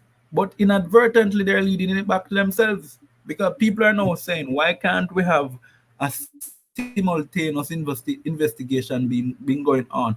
Or could this Cherry Lane incident be related to what they find at Evandale? Because let me tell you why I say Thank so. you.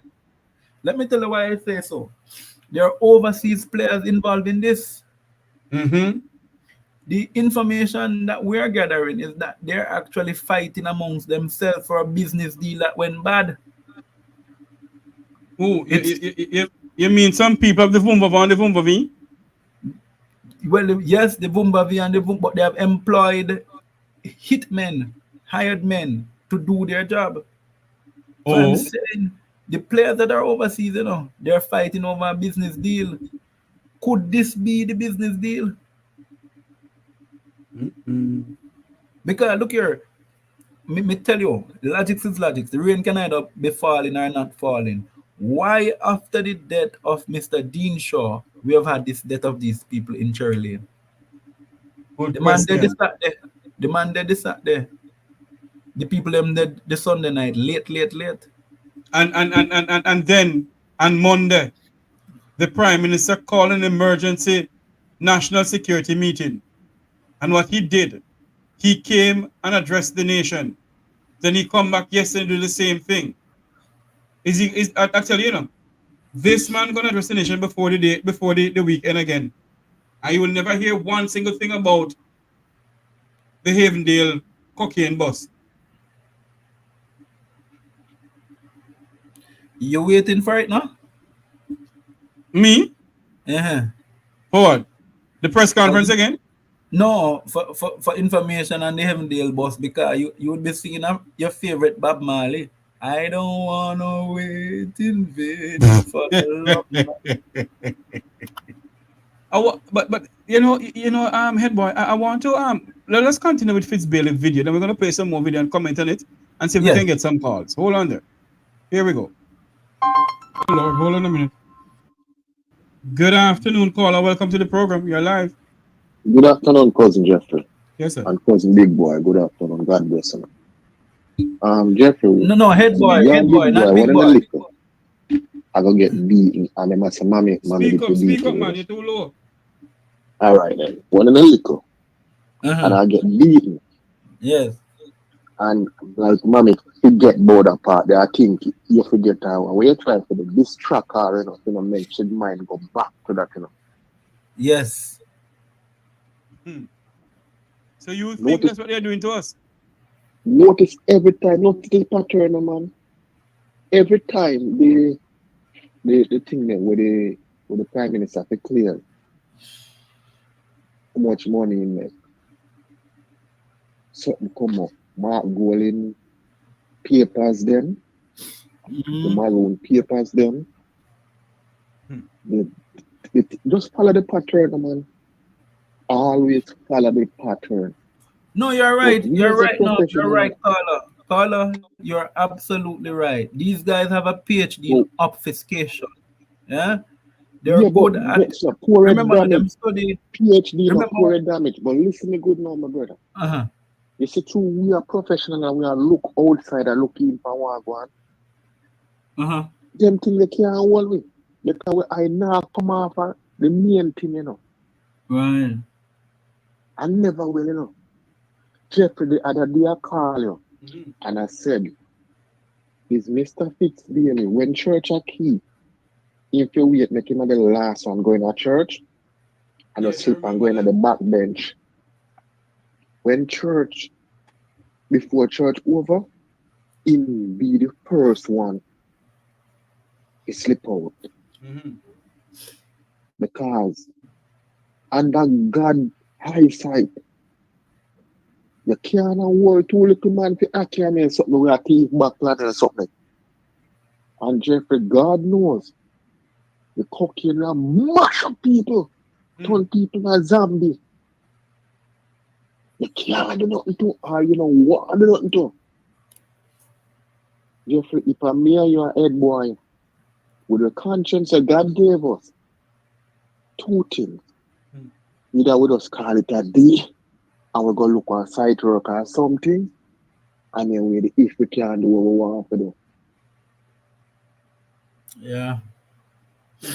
But I wonder if a duffel bag him and come go out with or carry on, you know, fee money, you know. But what I don't understand though, Headboy and Call.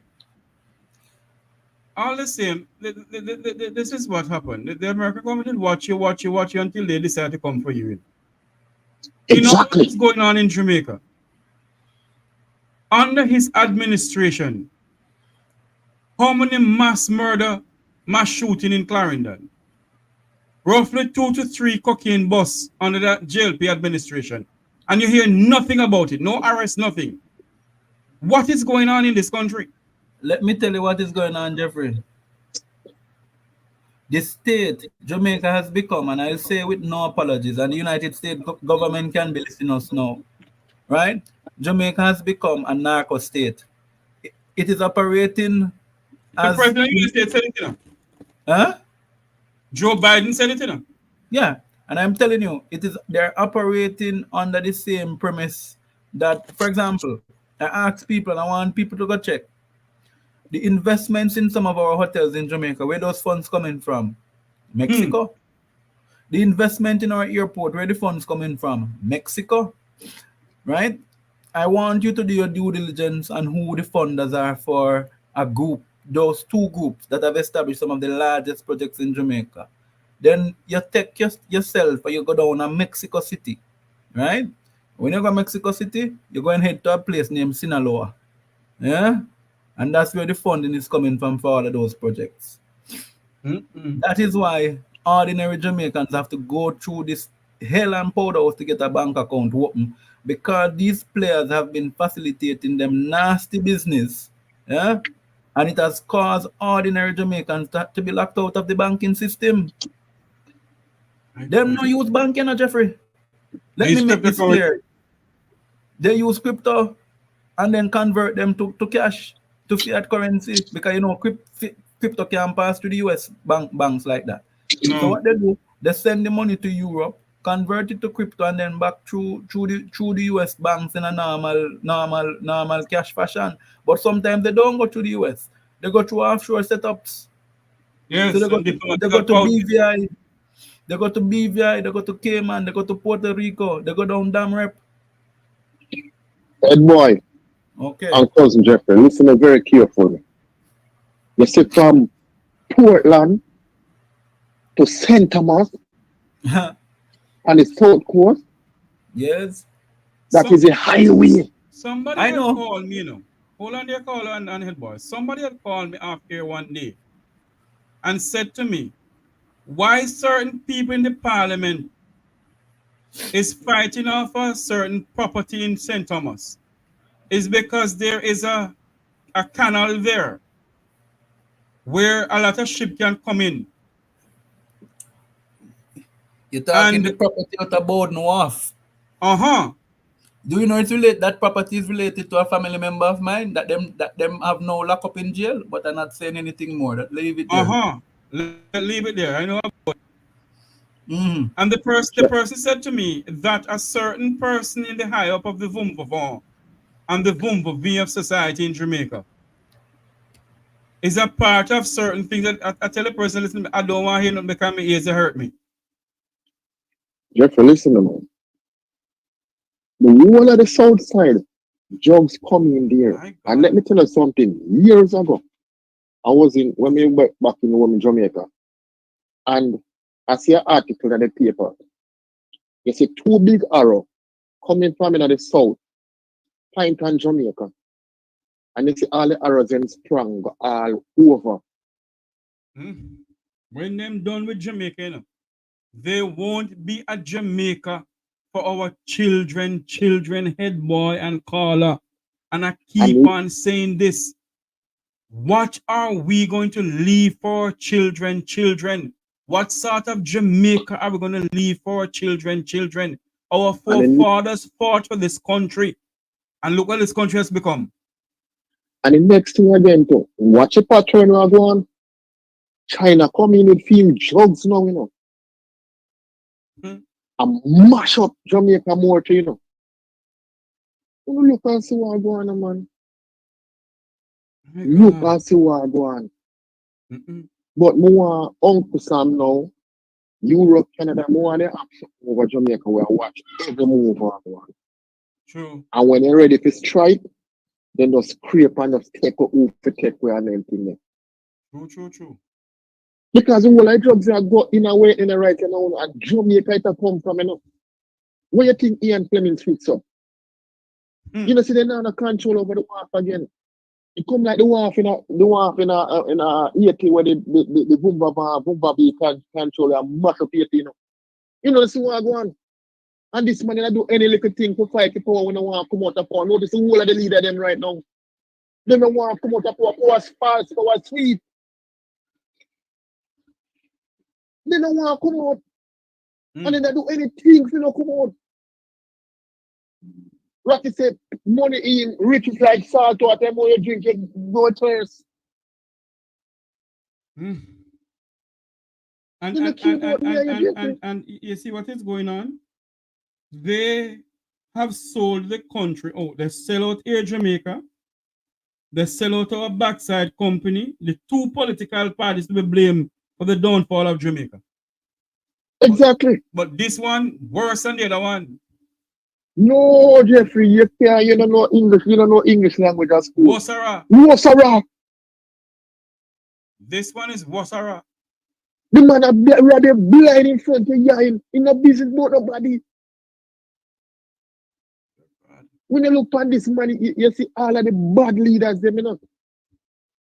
Noriega, everything, every name they can give him. But it boils down to fear.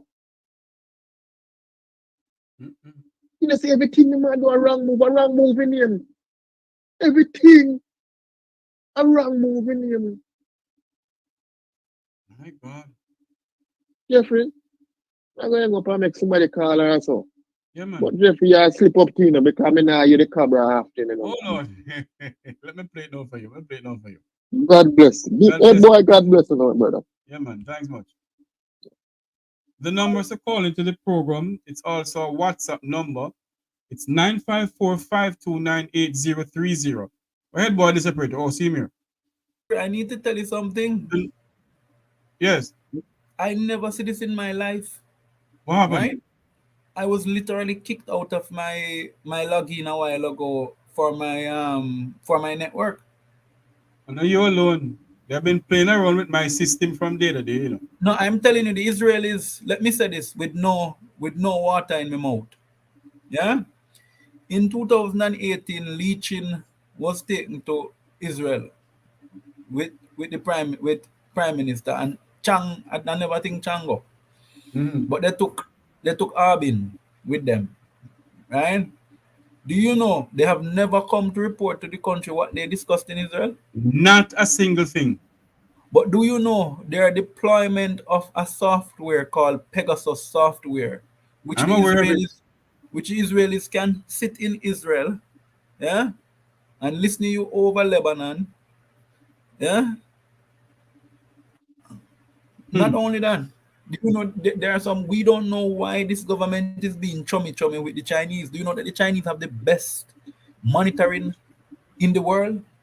And the Chinese has bugged the Jamaica Foreign Affairs building downtown Kingston. Let me tell you something. I am asking if you, Dr. Angela Brownberg, you will become the Minister of Foreign Affairs in the next government.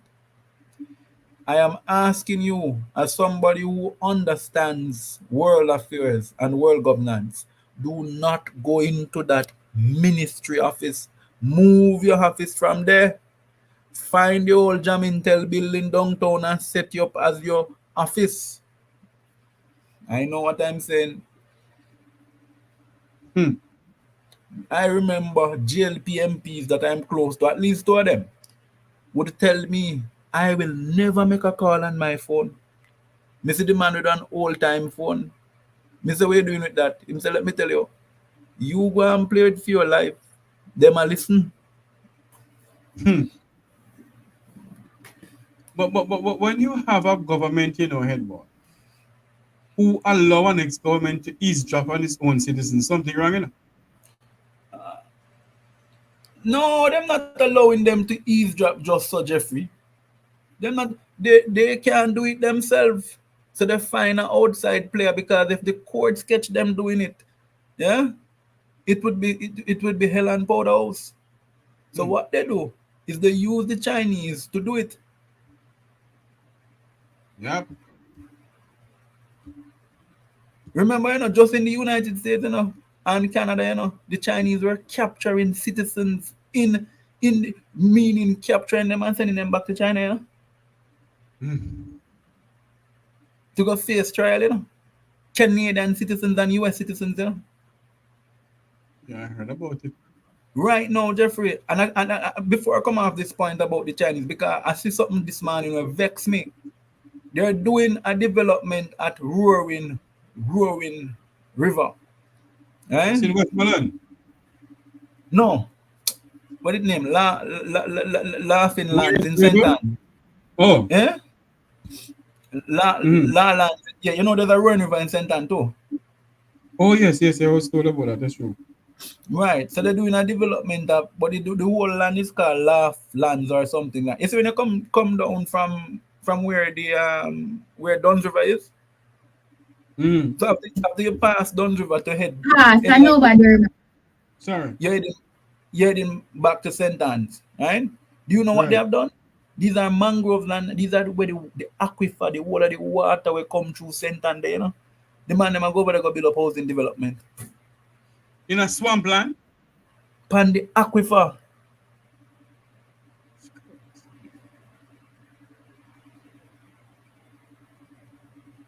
When them done with Jamaica, nothing left. No. It will not go anywhere because Jabem has taken them to court. And not only will it be going to court, it will be going to the international court. Because Jamaica is a signatory to certain environmental. Let me tell you something hurt me, Jeffrey. This Prime Minister is an hypocrite. And let me say it. Kamina Johnson-Smith, hypocrite. Andrew Holness, hypocrite. Right? The Minister of Environment, Fiesti Samuda, hypocrite. Them go beg the world government, then them money for climate change. And then them have China build housing development for your aquifer. Remember, we have been having a water problem, sir. But didn't most of our water is above groundwater, you know. We don't go underground for water, you know, Jeffrey. But what we need to do, but you know what's going on? They're selling that to the Chinese, to take our water, go back to China. And without a debt. Yeah. It will not happen. And let me say this. There will be a revolutionary movement in Jamaica called the Economic Freedom Fighters that will stand up and fight them. Left, right, and center. Do you remember when the Minister of Legal and Constitutional Affairs asked Jerry Small, did you read it, Jerry? Jerry said, don't ask me nothing. And she did it. Jerry said to her, said, you know what started the American Revolution? She did a chat. Here, Jerry, you stay there. Stay there, chat. Constitutional. Yeah, they are most stealing things a cool breeze here. That's what Jerry Small said to her. They're not going until the people of this country decide that enough is enough. The numbers to call into the program is 954. They're not shoot the people. Go ahead. No. Call the numbers and then I'll say what I'll say. The numbers to call into the program is 954-529-8030. That's the numbers to call into the program. The numbers are running across the screen there. We can hear the Lord drawing his chair outside in the heavens. The numbers to call is 954-529-8030. We're opening up the phone lines. You can call in. Go ahead, Headboy. You see, I listen because I don't even waste my time with Fitz. Because we don't know they know. The DSP was when the DSP in Clarendon, the people reported to him that they were receiving threats after a long time. They are threatening the people, you know, Jeffrey. I want Fitzbailey to come and ask me if they could take the statement book of 2023, 2021, and 2021, 2022, and 2023 and bring it to us. To the public and show us the comments that these people reported. And you know, when you listen to what Fitzbailey is saying, you know, and you listen to the news done by CVM. This news here with this young lady. Listen to this again. This is what the young lady said. Clarendon, Jamaica's third largest parish behind St. Catherine and St. Anne, bears a bloody past dating back, like much of the country, to slavery. But after many years, it became a place of history and relative peace, later ruptured by criminal groups and gun runnings as select industries there dried up. Many resorted to violence over time, predominantly who, among other things, fell prey to mass killings, to include the popular crawl fatal incident in 2003. In that incident, police led by then SSP Renita Adams fatally wounded 4 youngsters during an operation in the area. Well, decades on, and the history of the parish remains stained by crime and violence, even with recent reductions. And what might have been near impossible for some was not for the gangsters and crime influences there, who secured at least 5 mass murders in the last 4 consecutive years.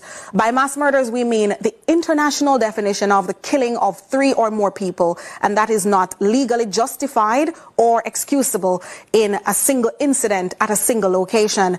That's a definition by the U.S. federal law. History recalls the slain.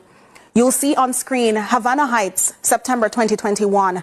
Gunmen wreaked havoc, killing 4 people. That tragedy orphaned a young boy around 3 or 4 years old at that time. And a year later, in Cocoa Peace, June 2022, Rashane Barnett reportedly single-handedly cut down a mother and her 4 children, who ironically were his relatives. He's now serving 5 life sentences after his speedy detention and charge. But not even that could deter the criminals who in June 2023 shot and killed 3 people in the Grantham area of Havana Heights at a shop. And that incident was believed to be an act of reprisal following the killing of a farmer back in 2022. And the mass murders didn't end there. Gangsters on October 5 that same year would create another bloodbath, this time in Summerfield, just outside a lounge and grill where 4 men were shot and killed sometime after 1 in the morning. And then Jamaicans were jolted by the news of one of its largest mass murder incidents yet, when gunmen violently shook Cherry Tree Lane, 4 Paths, with a nightmarish attack Sunday night on 2 gatherings, leaving 9 dead, or reportedly at least 8, and 9 others hospitalized. So is there a trend on the rise? What's triggering the bloodlust? And what will it take for it to end? We'll, of course, have our experts. And what would it take for it to end? And then another item of news that's coming in. There's the same massacre in Cherry Tree Lane. When you listen to what this police officer described to Dean Jackson Miller, listen to this, people. What shook me more was when we came over and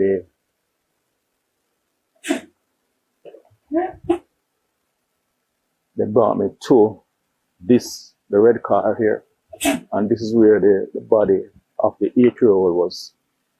And I must tell you, right here. Right here. Right here. Right here. So you can just imagine the horror that the persons in this community they went through. So how did you feel seeing the child? Diana, I can tell you that we are trained to deal with a lot of, the worst of the worst. But I can tell you, seeing that, I don't know how to describe it. And up to now, I'm a police, but I am still, we have to respond to it. We have to be dealing with it. We have to be pursuing the persons of interest and those who we think might have anything to do with it. But just processing all of this as it is right now, I don't think that I've gotten the time to process it, because we have to be dealing with the response. We have to be dealing with the investigation. We have to be dealing with the pursuit of the persons based on the intelligence we are given. So to be honest with you, and I don't know if I've actually started to process it that way.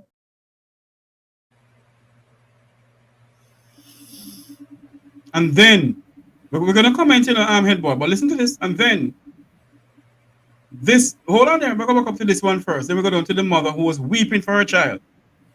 Then the Prime Minister went to Clarendon the next day. And this is what happened down in Clarendon. Community is devastated.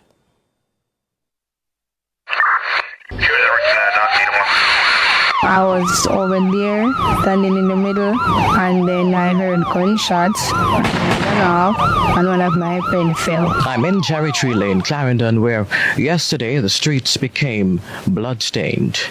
8 people, including a young boy, were massacred here at a bingo game. The incident leaving 9 others, including an infant, injured. The event has rocked the community. Devastating and dark, it make the whole scene even now look black to me. The fear was palpable on the ground. Some stared in disbelief, while others recounted the brutal Sunday slaying which sent shockwaves across the island. My baby get in and dead. The man comes to me. My cousin nearly Jesus.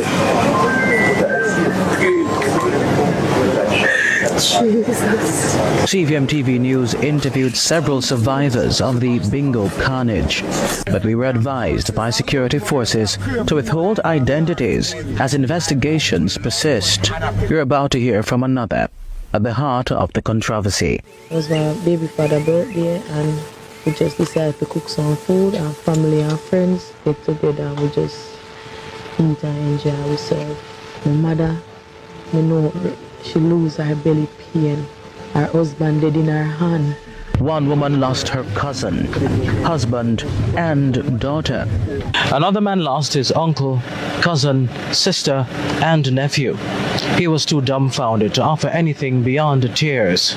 You can see the tragedy. You can see the boxes of food that have been left on the table. You can see the blood. You can see just the trauma that took place. The authorities have described the event as a terror attack, with police imposing a 96-hour curfew in the community. The constabulary has also deployed units to the surrounding areas. The perpetrators of the crime, we are pursuing them, and we promise you as a community that we are going to find them. Ramon Gordon for CVM News. Territory Lane is not one of those communities that you hear about very often, and the residents there prefer it like that. No, Jeffrey, hold on. I'm begging you go back to the last part of that clip, because we get a physical map that I wanted to show you something on now. Okay, hold on a minute for me, I'm Headboy. Let me just take this call here from this caller. Caller, welcome to the program, go ahead. Good day, how are you doing, Mr. Jeffrey? I am doing good, call. I'm doing very well. Well, it's been a while. It's been a while. Yes, ma'am. You called to comment on the massacre in Jamaica and the political arenas going on in Jamaica. Listen, what I have to say, this is my opinion, right? Yes, ma'am. I remember some time ago you were talking about whole diaspora, and they were having their whole diaspora march and protest that the diaspora is fed up of the crime and violence that is plaguing in Jamaica and all of these things. But my question is this, right? Because I'd asked you many times, a good while now, who is the diaspora and what does the diaspora consist of? Is it the same uptown and downtown regiments that's happening in Jamaica? Because how I see it is the same thing here inside the US. All right. And we're protesting that Jamaica is not safe and the diaspora is fed up of it. But I want to say the same peoples who are going out and protest, they are a bunch of hypocrites. And my reason for saying that they're a bunch of hypocrites is because them same uptown friend that commit the crime and violence. Because we fail to understand that. Hold on to me, caller. Why would you say the same friends is committing the crime? And the reason why I said this, right, and this is a known fact, right? I want to pick sense out of nonsense. Take away our political alignments and look at things and all different angles and perspective, right? A poor man, right? For instance, the businessman that was shot, Mr. Shaw, whatever alignment he was in or with, right? The youths that they're hiring to do and saying, let's go, I want you to go and kill these people. Majority of these business persons are always, when their debts, when you take it out, is normally contractual killings. And for someone who has been around both uptown, downtown, and the middle class, I know a little bit of the people in business, it is known fact that sometimes the same uptown people, then when they want them uptown friend job and they go business and they can't get it, then pay one little man down in the ghetto for go deal with it. Or the inner city youth, I'm not going to say ghetto, the ones are in the inner city youth, the lower class, so they would consider them. Because how can a young man or a young woman in a lower class know where to find these particular individuals? They know their routines. They know where they go from where they do not go and all of these stuff. And then them kill them, right? And then when them kill them now, them have them look a private meeting with them police brethren, and the police brethren them know what them supposed to do. They invade these inner cities and them know who them are go for. And then them say, oh, when they went into that, they were on patrol and they pounced upon gun attack. That's a gun attack. You know exactly what you're going down there to do and why you're down there doing. Now, when I say these persons are a bunch of hypocrites and they know who their friends are, guns is coming through the diaspora. The same diaspora ship guns, the same diaspora ship cocaine. Look on the big bus. Look on the big bus that happened the other day. So you're right? saying, hold on for me now, caller. You're saying that the big cocaine bus came in from the diaspora? Hello, let me tell you I'm something. asking you a question, caller. I am saying, yes, it is coming from the diaspora. And my thing is this, and we must stop going like we don't know what is going on. Even you, Mr. Tavares, you know exactly what is going on. Or should I say, Jeffrey, you know exactly what is going on. Because at the end of the day, right, when those big bus come out and you don't hear two sides of the political party not coming out and saying nothing, and then down the line, you're going to hear one come out with a fluff just to show face because it's politics season. But at the end of the day, they're just showing a fluff because them don't want it to look too bad for people coming out and saying, why is this person not saying nothing? But at the end of the day, I feed them pocket, I feed them money to a burn up. A poor, who buying guns? Is it the poor man buying guns? And if a poor man is buying guns, where the shipment and the supplement coming from in order for them to buy the guns? But You understand? It's a well-known fact, though, caller. And I know my good friend Headboy can back me up on this. It's a well-known fact that a lot of gun has been coming through South Florida to hit to Jamaica. The whole idea of we talking about guns shipping from the diaspora to Jamaica in barrels and so forth. I am not saying it's not happening, but it's not as frequent as it used to. Because the guns are going through. We're not talking about the regular barrel. What about the containers? And not just barrel alone. Caller, 1 second. Caller, what about the containers? Hello. Yes. 1 second, caller. We have to be quiet. Let me tell you here. We have to be quiet. I understand where you're coming from, but let me help you. I have over 5 years experience in the ports of Jamaica, both airport and seaport. Let me help you. Most of the weapons used to come in Jamaica don't come through those ports. We have in Jamaica But my question is, whether it's coming through the port or it's not coming through the port, it is still the diaspora that is sending it down. No, caller. You have to retract that. I will not support a statement. Why I cannot? You know why I said that? You know why I keep saying the diaspora? Hold on, man. Hold on. I remember I asked a question. What does the word diaspora means? And I was told, and it was indicated to me, persons that are living outside of Jamaica. It doesn't matter if you're from where you live in the US, if you live in England, if you live in Canada. Once you live outside of the US, you are considered the diaspora. Yes. And I'm asking you, at the end of the day, it doesn't matter if it's a rich man, it doesn't matter if it's a poor man. When we are going out and we are going to say the diaspora is fed up of this and we're fed up of the crime and violence, you do have a few people in the diaspora that is fed up of the crime and violence. But we cannot differentiate now because, it's guns and stuff. We're going to say, no, it's not the diaspora. The word is still consists of the diaspora. Yeah, but hold on, caller. I have listened. Hold on, man. Hold on, madam. Hold on. I am responding to you as somebody who has had experience in this field.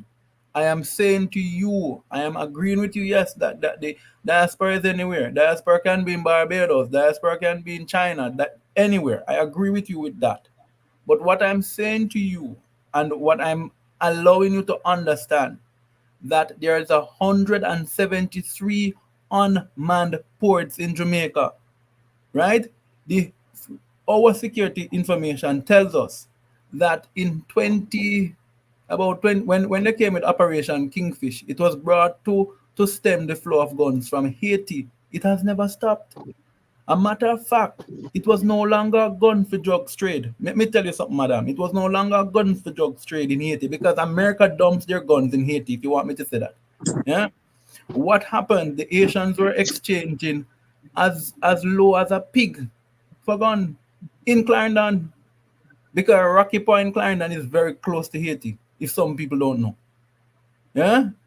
So I'm not saying something that I'm not aware of, madam. I am telling you that this is intelligence coming from the force. Yeah? But I'm telling you also, we are understanding the ports, we're understanding all of that. But my whole point is somebody of big wigs, somebody of money have to pay somebody to turn a blind eye. So if we're going to still go there and say, oh, corruption, that's what I'm saying is, we are a bunch of hypocrites. You might be one of the few persons that saying, listen, it is unfair and I need justice and I need peace and I'm on the right path. But what about the man who is above you, who is supposed to be your mentor or your leadership? Madam, you're not the wrong way. You're not listening, madam. I'm asking you a question. We're having a conversation. This is not a dramatic monologue. Yeah? And I'm saying to you, do you know the names of the persons who are involved? Why do I need to come and tell you? That is where you go. But listen, you know who doing it? You know who doing it? Are you willing to You guys know who is? Listen, I'm saying this, at the end of the day, we are not stupid. We are not stupid. We are not fools. We all know who is getting kickbacks. We all know who is getting this, and we all know who is getting that. But my whole point is this.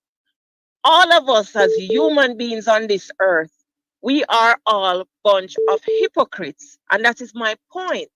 My point is where, yes, some people do want peace. Some people want a certain lifestyle of being comfortable to be able to walk out there and walk out and come back in safe.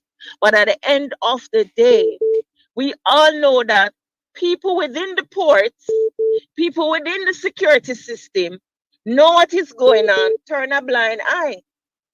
And when I'm saying about the diaspora and the uptown and the downtown thing, the same people them sometimes want to come out, the same people in them circle where them know say I do things. They're not coming out to talk about it. They're not going to come out and talk about it because of them friend and them come below.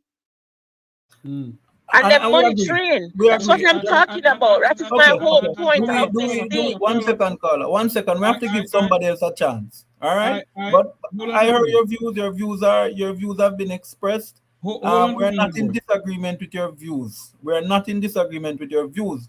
But as somebody who has an understanding of the national security apparatus, I'm telling you that the movement of these weapons are no longer coming in mass from the US. You know, like when they have something called offshore and nearshoring, right? Let me tell you what the criminal groups have been doing. They have been nearshoring in Haiti. Madam, I can explain to you, there's a place in Haiti called Navassa Island. Have you ever heard of it? I've heard. So my question is, what about the No, I'm asking. What about the ones that patrols the sea? What is their duty? Why are they not? Hold on for me. That is what we're saying. There's 100 and something unmanned ports of entry in Jamaica. There's nobody to man it. There's no money to do it. What do you mean there's no money to do it? That's what the Minister of National Security is telling the Jamaican people. There's 100. What do you mean there's no money to do it? There's no money to do it. There's money to do it, whether it's JLP or PNP in power. There's money there to do it. Before JLP was in power, it was the same thing happening. It was happening right across the board. But I'm saying, who took the initiative and made us up? Because at the end of the day, everybody's getting a kickback. Everybody's just a fluff. Yeah, but it's just a fluff to the public eye. Caller, you asked a question a while ago. You said, who is manning the ports? And I'm saying to you, there's 100 and something unmanned ports around Jamaica that it is not being manned by anyone because they don't have the capability of doing it. And it's being said by the Minister of National Security, Dr. Harris Chang. And I'm asking a question, how many years have that been an issue? So, okay, so at the end of the day, why you don't think so they don't have the manpower, the money to do it, or they just coming up? Remember, and I keep telling you, everything is just a fluff. Yes, because when they want, me and you know, say when they want money for time to do something else. Jeffrey, we can, Jeffrey, 1 second, 1 second. Caller, 1 second. What side of the party find it? Oh my Hold God. on there for me. Caller, we have a next call coming in.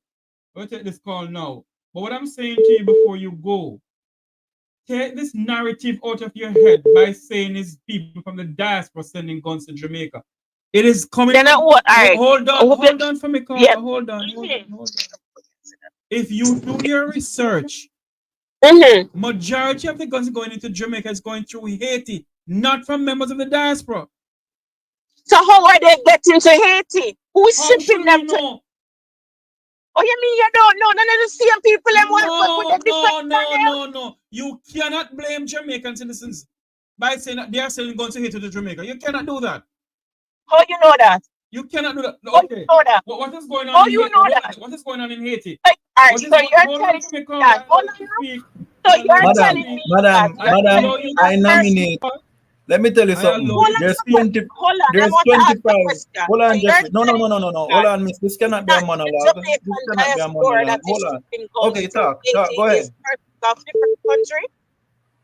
Anyway, 1 second. So you're telling me that it's different persons from different language barriers. Miss, do you have the ability to listen, madam? This is supposed to be a conversation. No, next caller, please. Jeffrey, no. I cannot hear somebody else. Hold on for me. You see, please, Jeffrey. I saw something on news out of Florida where the FBI has been saying this. Come from me. I'm gonna search for it and see if I can put it and play my program. The FBI has been saying that majority of the guns flowing into the Caribbean is coming through Haiti. And I'm asking you a question. No, but you are saying, hold on for me, caller. Who is shipping it through Haiti? Who is shipping it through Haiti? You said it's not the Jamaican diaspora. Miss, so Haiti is hold on, madam. Hello. Jeffrey, the next caller, please. This woman has not come for a conversation. She has come for a monologue. I'm going to listen and then no. Madam, when you're ready to have a respectfully, when you're ready. Good afternoon, caller. Welcome to the program. I'm nonsense, man. Good afternoon. Jeffrey, you have to be a pastor. You are a well patient, man. Anyway, no, honestly, caller, let me tell you straight up. If it was me on the other side, that caller would have been off already. Because let me say something before the caller finish. Because I'm really annoyed by lies, Jeffrey. Right? And we must stop repeat untruths that we know nothing about. Yeah? There's an island called Navassa Island. Right? Yeah, man, true. Right up at top there between Haiti and Jamaica. Yeah, exactly. Man, right up there. What has been happening, right? And I see somebody put in the comment, them said, boy, how much place you ever work? Well, I did 5 years under the airport system. Yeah, 5 years under there. After I done college, that's where, and I did some training in community service, I went to the airports. Let me tell you this, with no water in my mouth. The United States of America has taken Haiti for them dumping ground. So Navassa Island is like a wasteland, right? Mm-hmm. A lot of the guns that they decommission, the NRA decommissioned, you know where they end up going? Haiti. That is why they have so much access to weapons. one at a time because in the country, I think the US country will have a car. Yeah, the USA is trying to claim And Nabasa, you know why? let us go up on it. Because it have a lot of things called Guam. It's some things relating to some bird. It's the most expensive manure in the world. Worth millions and millions. You know something, gentlemen? I'm going to go to the next caller now. You know something? You know what I realized? A lot of people, for some reason, have up the diaspora by saying the diaspora is shipping is the diaspora shipping that. There is so much things going through to Haiti.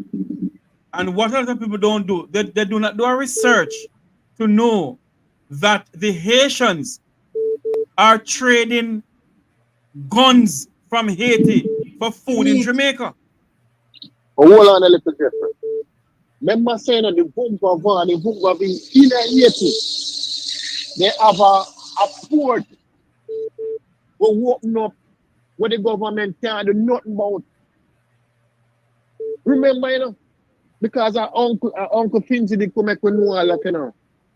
That's why I love when you're carrying Uncle Finzi for the program. But listen, you know, I'm going to let him let somebody call it. Yes. But hear me, I say, this same Oriel Chang now I push up himself. Right side of the answer the crime scene. Remember, I said some of them go there film, you know. And me and you say, you know, at the table we're leak, you know. All right, Carla. Thank you. Okay, Carla, go ahead, please. Don't get me in trouble. Go ahead. Good afternoon, Carla. Welcome to the program. You're live. It's an easy boy. Yes, let me turn my device down. Yes, Mr. Jeffrey. Yes, ma'am. Let me share a few little things here. Yes, ma'am. Watching that police officer talking about what he sees, he witnessed. Did the government realize that these policemen, when these type of crimes, they are really, really down? Witnessing things, like, not even witnessing, but going on the crime scene and seeing these things up front to deal with it. I believe they should have other police who do the inside this investigation and not these same policemen, because it's traumatic for them. And they need to be like a couple days off or something like that. And then they need psychiatric counseling or something like that. Even the community. It's hard. This is no 9 day. These things have been going on and the government knows, Mr. Jeffrey. And if you notice when you're coming on to election time, these type of killings happen. And they just talk and the government come out and they lied, thinking the people are fool. And they say this and they say that and they come with all the foolishness and the nice talk. And then it's forgotten. I'll give it some time. Start all over again. Can I suggest something? No, because of your program and others, we are more educated. We understand what the government is doing. And hold on for me, Headboy. I want to say something to you, please. Go ahead. I'm saying. Should I continue? Hold on. Can you hear me? Can you hear me? Yes, I'm hearing you. Okay, I am saying to you that what you have said, I'm in total agreement with you. But I want to add something to it to say that not only should they provide replacements for the cops who have been traumatized. Remember, you know, Freddie Clint said 2/3 of Jamaica mentally ill. So it means that the politicians themselves want some psychosocial intervention. That's all I'm saying, madam. Sure, yes. Because they must be crazy to be doing the. And Einstein says the only person who, if you do the same thing over and over and expect a different result, you're a crazy person. Yeah? And they've been doing the same thing over and over and expecting a different result. So not crazy, they must be crazy. Yes, to be honest, when I look in the face of Andrew Holness, you see the lies. Psychologically, if you study psychology, which I did, you know, you see it. The facial expression, the eyes. This man is sick. And you look at this man have some within his mental capability long enough.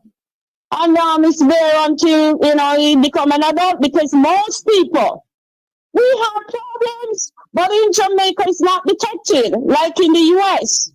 And we live with it. So you saw those murders, some of those persons, they have mental issues. Yes, ma'am. That was never dealt with from they were young. Yes. Because Jamaica has no system like that readily.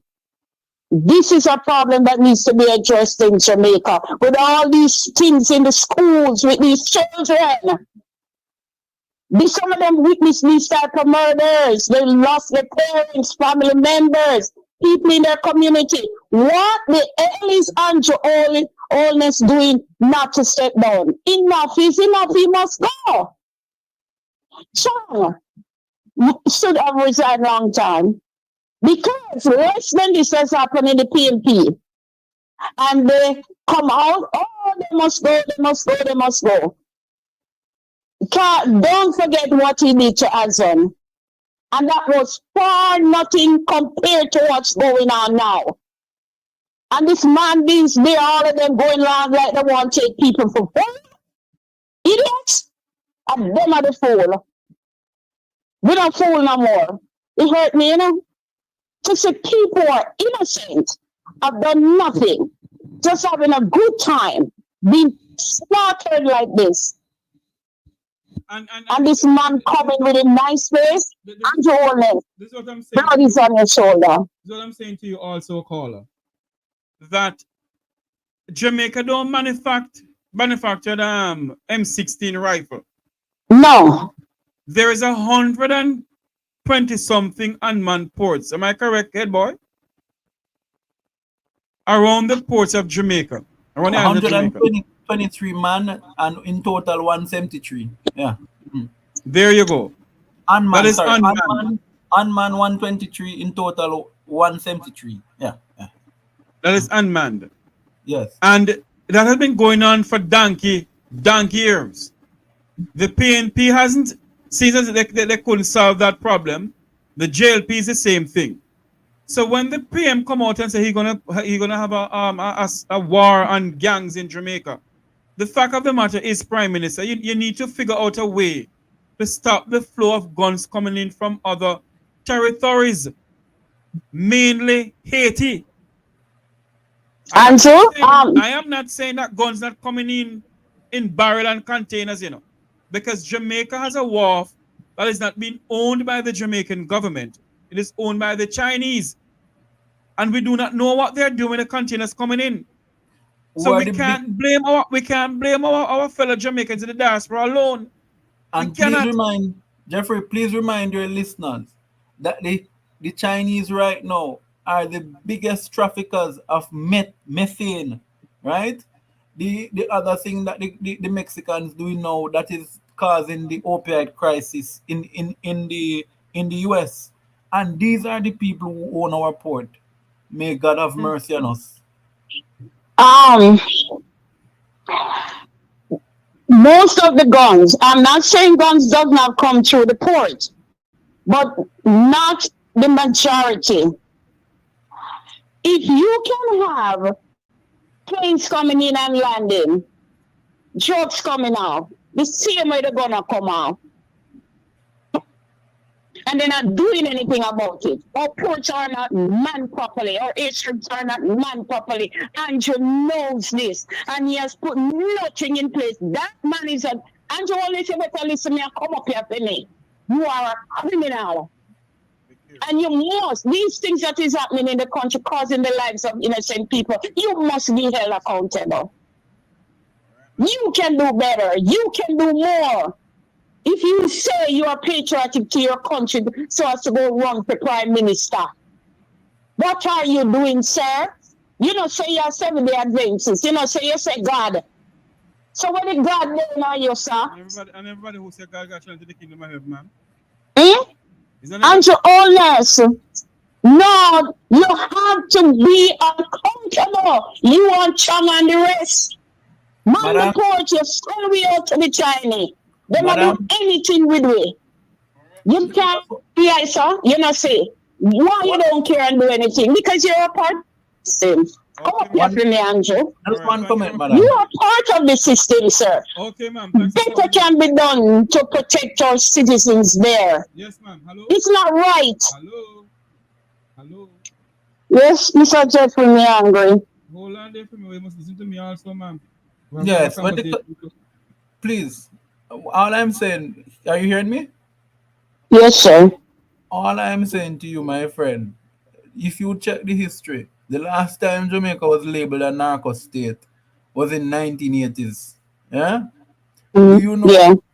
Do you know we are now currently labeled a narco-state? And there's information coming from the DA that there are players in big positions, also members of the government who are involved and their relatives. Mm-hmm. Do you know that right now they're looking at us like Manuel Noriega? Do you know they're looking at us like how they're looking at Maduro when them catch Maduro never the other day with much tons of cocaine coming to the US? Also, too, I want to ask, what is the relationship with some of this that is flowing? Is any of these drugs flowing through Venezuela? Because remember, Jamaica have a long historical relationship with Venezuela, you know. Do you know that Venezuela is now a transshipment hub? Bigger than Mexico? Okay. All right, caller. Thank you for calling. All right, caller. All the best.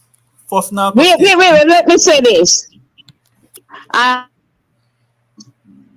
Every time an election is approaching, we have this kind of killings, this mass killing, and innocent people, innocent blood beads people. People of Jamaica, this must not be a 9-day no more. We must see we are going in our country. As how we are going to live, as how we are going to take it. Because the whole of we free, because Andrew got locked up. The same way Andrew can send for the man that we threatening him. And no part in there. Send for all of the criminal them. And Andrew for open the jailhouse. Because some of them man they were in the innocent. Because no for no, fund the drugs and the gun trade. Una criminal, I want to be in a prison. Okay, man. Let me stick the jailhouse and let out to people them. I want to go in there. Thanks for calling. Thank you, Mr. Jesus Christ. Hold on, Jeffrey. Let us set some ground rules here before you take any other call. I was just going to do that. Callers, please, I'm asking you one. When you call, it is a dialogue. So you have to listen to what Mr. Tavares is saying to you. Also, you cannot engage in an environment of calling people's names and attributing criminality. You will put this program at risk. And enough of no call you because maybe we don't get permission from them to call to make me and Jeffrey go pay legal fees. But they will not even drink one cup of, you know what is wash, Jeffrey? Sugar and water. They're not even one cup of sugar and water they're going to drink from me. So let them, I'm asking them I'm asking the callers, please do not call people's names. Do not do that. If you have something to say, just say, I believe this, that. You don't have to call people's names. I've never been on this program where we've had to be telling callers this. So please, you have to protect your love. If you love Mr. Tavares' program, then you won't go and get the lawyer letter. And I can tell you they won't give us some. Yes. Hold on. Good afternoon, caller. Mr. Jeffrey, me call back. Yes. Let me say this clear. I want the gentleman to stop. I don't want to talk over him. No, because you have your TV on in the background, man.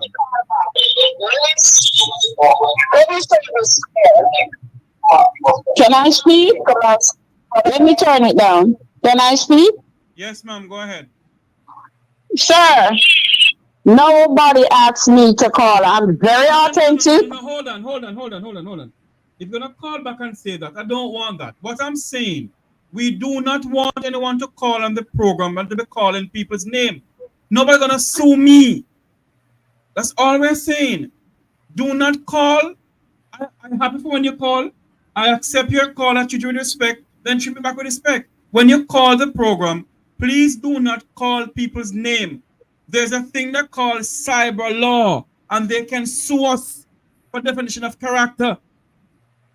We don't know if I don't know if he thief anybody. I can't prove saying thief anybody. It is the leisure that certain things is going on in the country. I can't prove anything. All I am saying, when you call the program out of respect, you say what you have to say. Do not call anybody's name. Okay, Mr. Jeffrey. Respectfully, I apologize. I understand, yes. All right, ma'am. But I'm saying nobody asked me to call. Okay, ma'am. And yes, you're right, don't call any names. But I'm just tired of the foolishness of this country and for them taking people for idiots. And they know what is happening. If the Jamaican people down there not get up, if them sit down and them you know where and not getting up to speak, how on earth can you have a massacre in your country of 8 people murdered and nobody's in the streets talking about it? Everybody's silent. But until it reaches us, Mr. Jeffrey, until it comes to our door. Hold on for me, ma'am. Do you believe that people in the diaspora can solve Jamaica's problem? No, the groundwork needs to be done down there. Thanks much. All right, sir. Thank you. Headboy? You know, I don't know, my friend. Honestly, I don't know. I am, and this is why we are in. Go ahead, my brother. Go ahead. This is why we are in the mess that we are as a nation. Yeah. You see, the people have to understand this. I am no stranger to different platforms, Jeffrey. Right? And anybody will invite me on their platform. You know why? Because I'm guided by one principle. I am not going to let Jeffrey get a lawyer letter because I don't willing to pay for it. So because I'm not willing to pay for it, I'm not going to put the person at risk. You see what I'm saying? And people have to understand this, and I'm emphasizing it again. If you're saying you don't, for example, when I say what I say, you realize Finzi knows how to code. You could code what you have to say. Code what you have to say. Nobody's saying you can't say what, but code. Do not call people's names. You're putting people in a litigious position, and the same one who will jump up and will not even contribute 1 red cent. Hold on for me. I have a call coming in. Good. Good afternoon, caller. Welcome to the Make It Talk program. You're live. Good afternoon, Mr. Johnson. How are you doing? I'm here looking and living like Mutty Perkins, although I'm dead. Okay. Good afternoon, Headboy. How are you? Good afternoon, my brother. Blessings. Okay, awesome. As you know, I was listening to your program, Jeffrey, but the lady that called earlier on. Speak a little louder for me.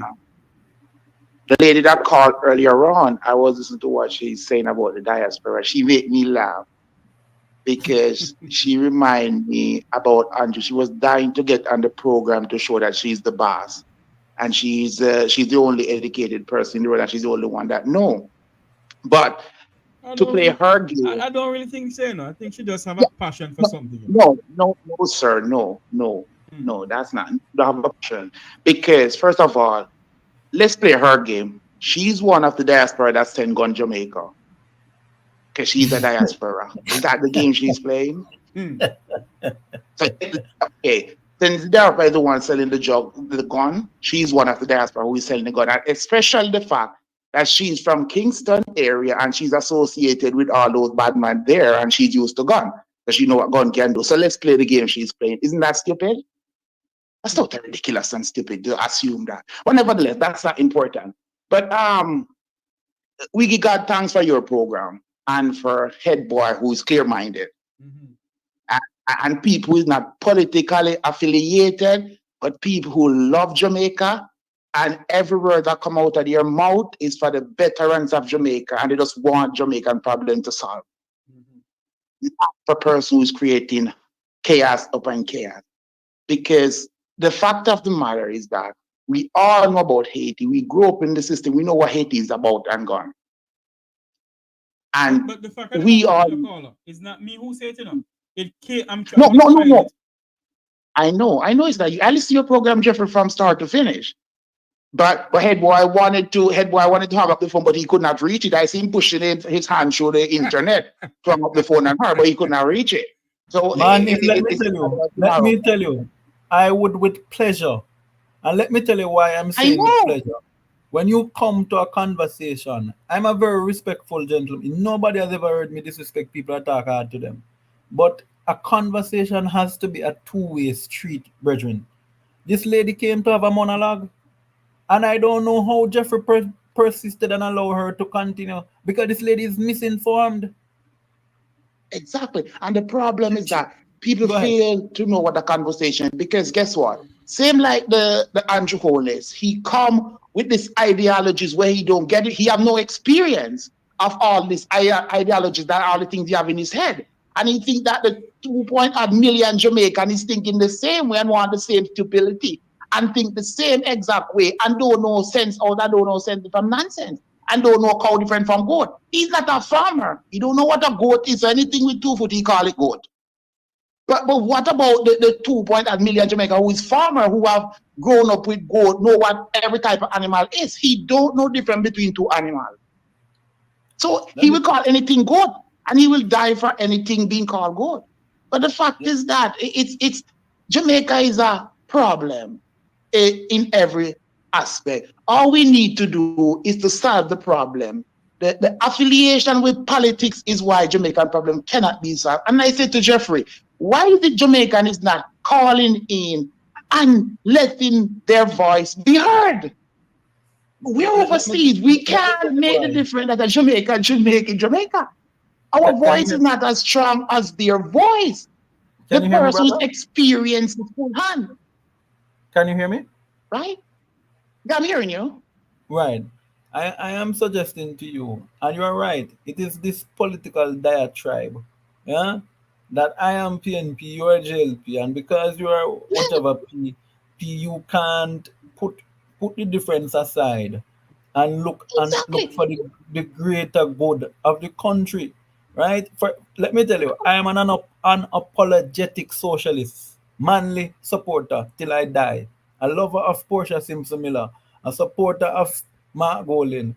But if there are things going on wrong, let them know. I was the first in 2012 when I told them, we're not spend up so much money for Grangala and people are dead for hungry.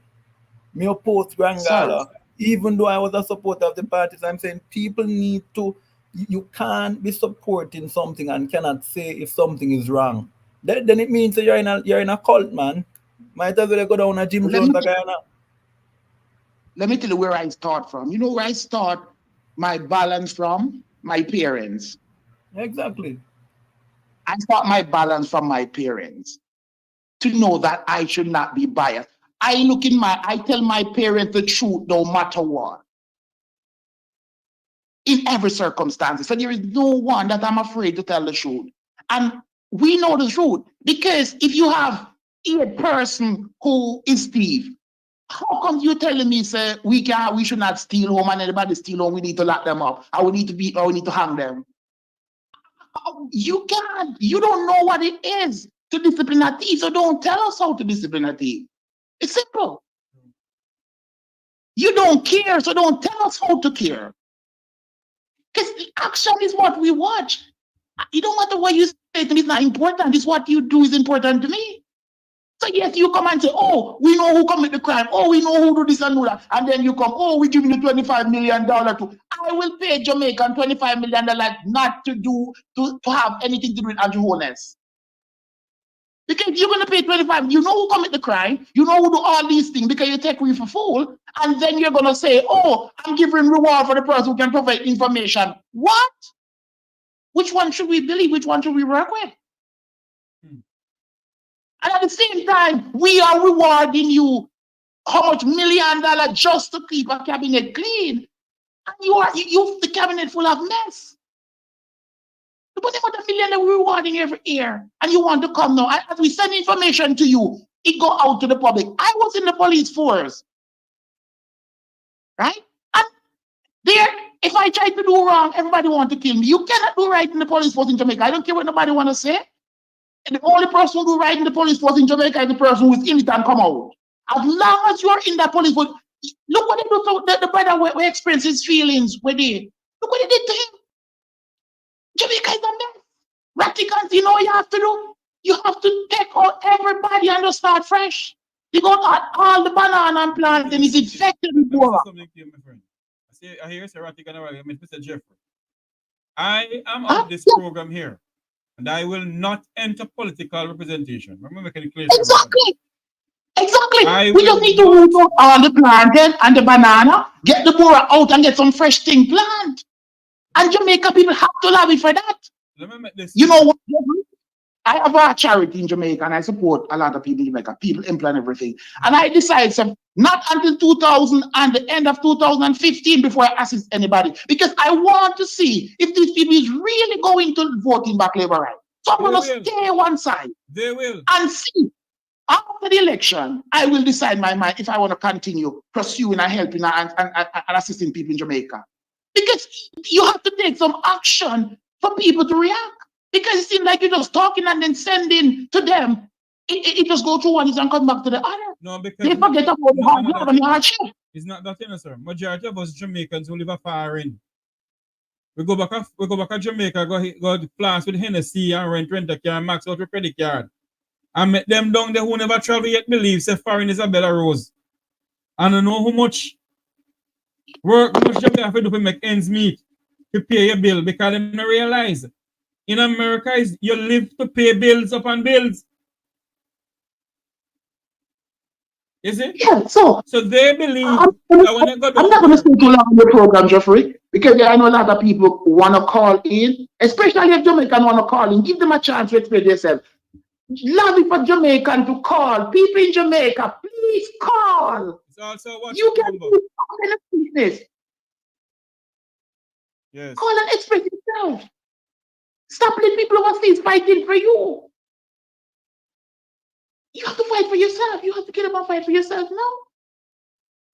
All right, Mr. Jeffrey, take care. Thank you very much. Thank you for calling in. Bye. You know, Headboy, we're not going to stay too long on the program here today, But I want people to know this, that you can call in. The numbers to call in is also a WhatsApp number, 954-529-8030. What is going on in your neck of the woods, let us know. I know majority of people in St. Elizabeth, Manchester, and those places have no light. Until this blessed day, no light not gone back there yet. No light.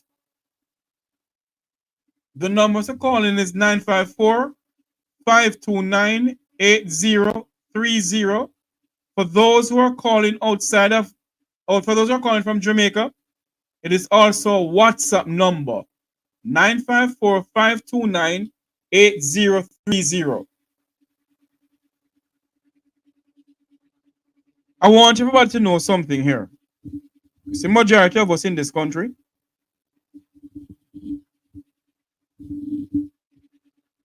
We believe that we must just sit down and don't talk for your fundamental rights. I want to say something to you. This is what I don't want. You see, when you call into the program, I switch your conversation. When you call into the program here, we have to be very careful in what we say. Be very, very careful. Because one thing I know, and one thing I will say on this program, do not make your mouth write a check that you know where cannot cash it. A lot of people on social media allow their mouth to spread propaganda and defame people's character. Do not make your mouth write a check that your ass cannot check, that your ass cannot cash. I hope YouTube will stop me from this. Do not make your mouth write a check that you know where cannot cash.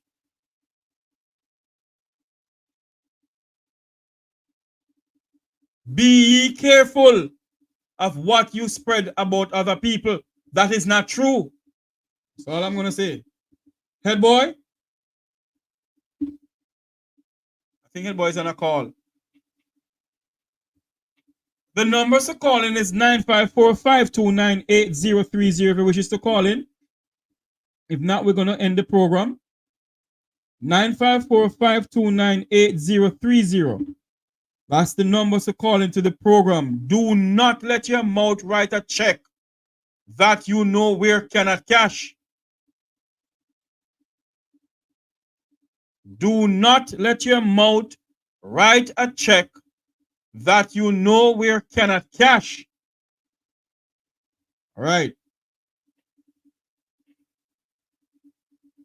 I am on here for one thing and I'm focused on one thing. It's to hold governments accountable.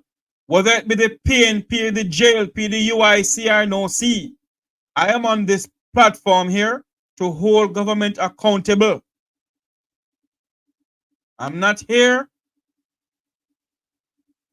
for no wrangle and tangle and carry go bring down people.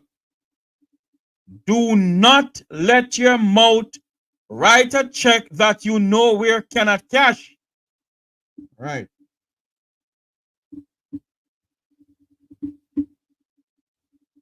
Total agreement with that, my brother. Yeah? Yes, my friend. No, I've been listening, it's just that I responded to a message I had a while ago. But Yes. Jeffrey, and we're going to, what I urge you to do going forward, let us see if you can maybe get a clip with some guidelines and disclaimer. Yeah? Yes. Hold on there for me.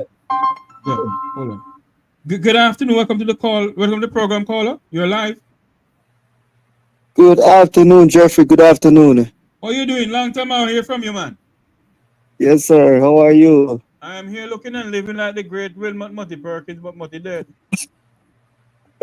Awesome, man.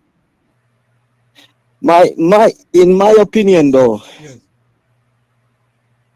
I do feel like Jamaica is like at a stage where you're dealing with some different kind of people. These people are terrorists, so I don't think either government would be able to do anything because, they're too soft on crime, so when you're dealing with terrorists, you can't eat the normal legal system and all of that can't deal with these people, killing children and all of that don't care. So I don't think anything can happen until you start dealing with you have some strong leaders who, the system, strong leaders who don't really care so much about these criminal rights. These are terrorists, man, True. These are not normal criminals.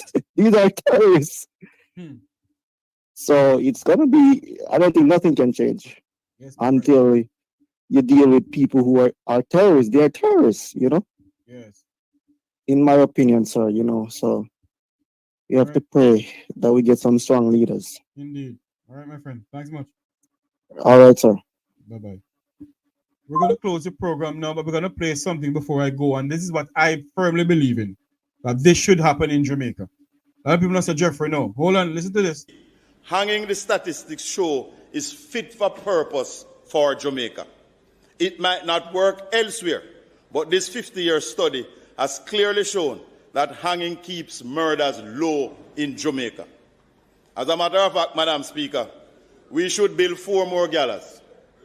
1 in the west, 1 on the south coast, 1 on the north coast, and 1 in the east. With 5 gallows, most areas will be within 1 hour of one of them. So as the judge pass sentence, straight to the gallows you go. And you must be hung by your neck until you are dead, dead, dead, or until your teeth kill. If we don't want to hang, remove it from the books. But there is a conspiracy of vested interest not to hang, but they are not bold enough to bring that amendment on the floor of this parliament and remove it. If we don't want to hang, take it off the books. Until it is removed, let us hang them by the neck until they are dead, dead, dead. We must hang, shoot, inject or electrocute them or remove it from the books.